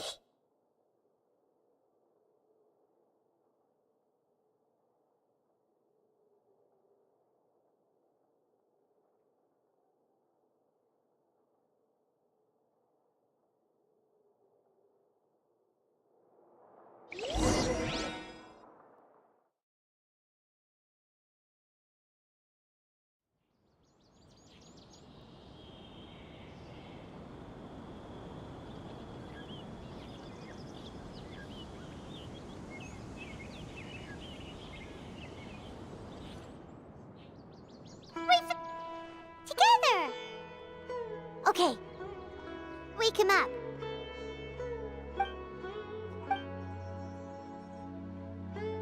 Are you awake? Kali says it's time for breakfast. Come on, get up! Good morning! How are you feeling today? Good to hear. It looks like we've recovered pretty well. Not even Tainari could stop us from going out now, right?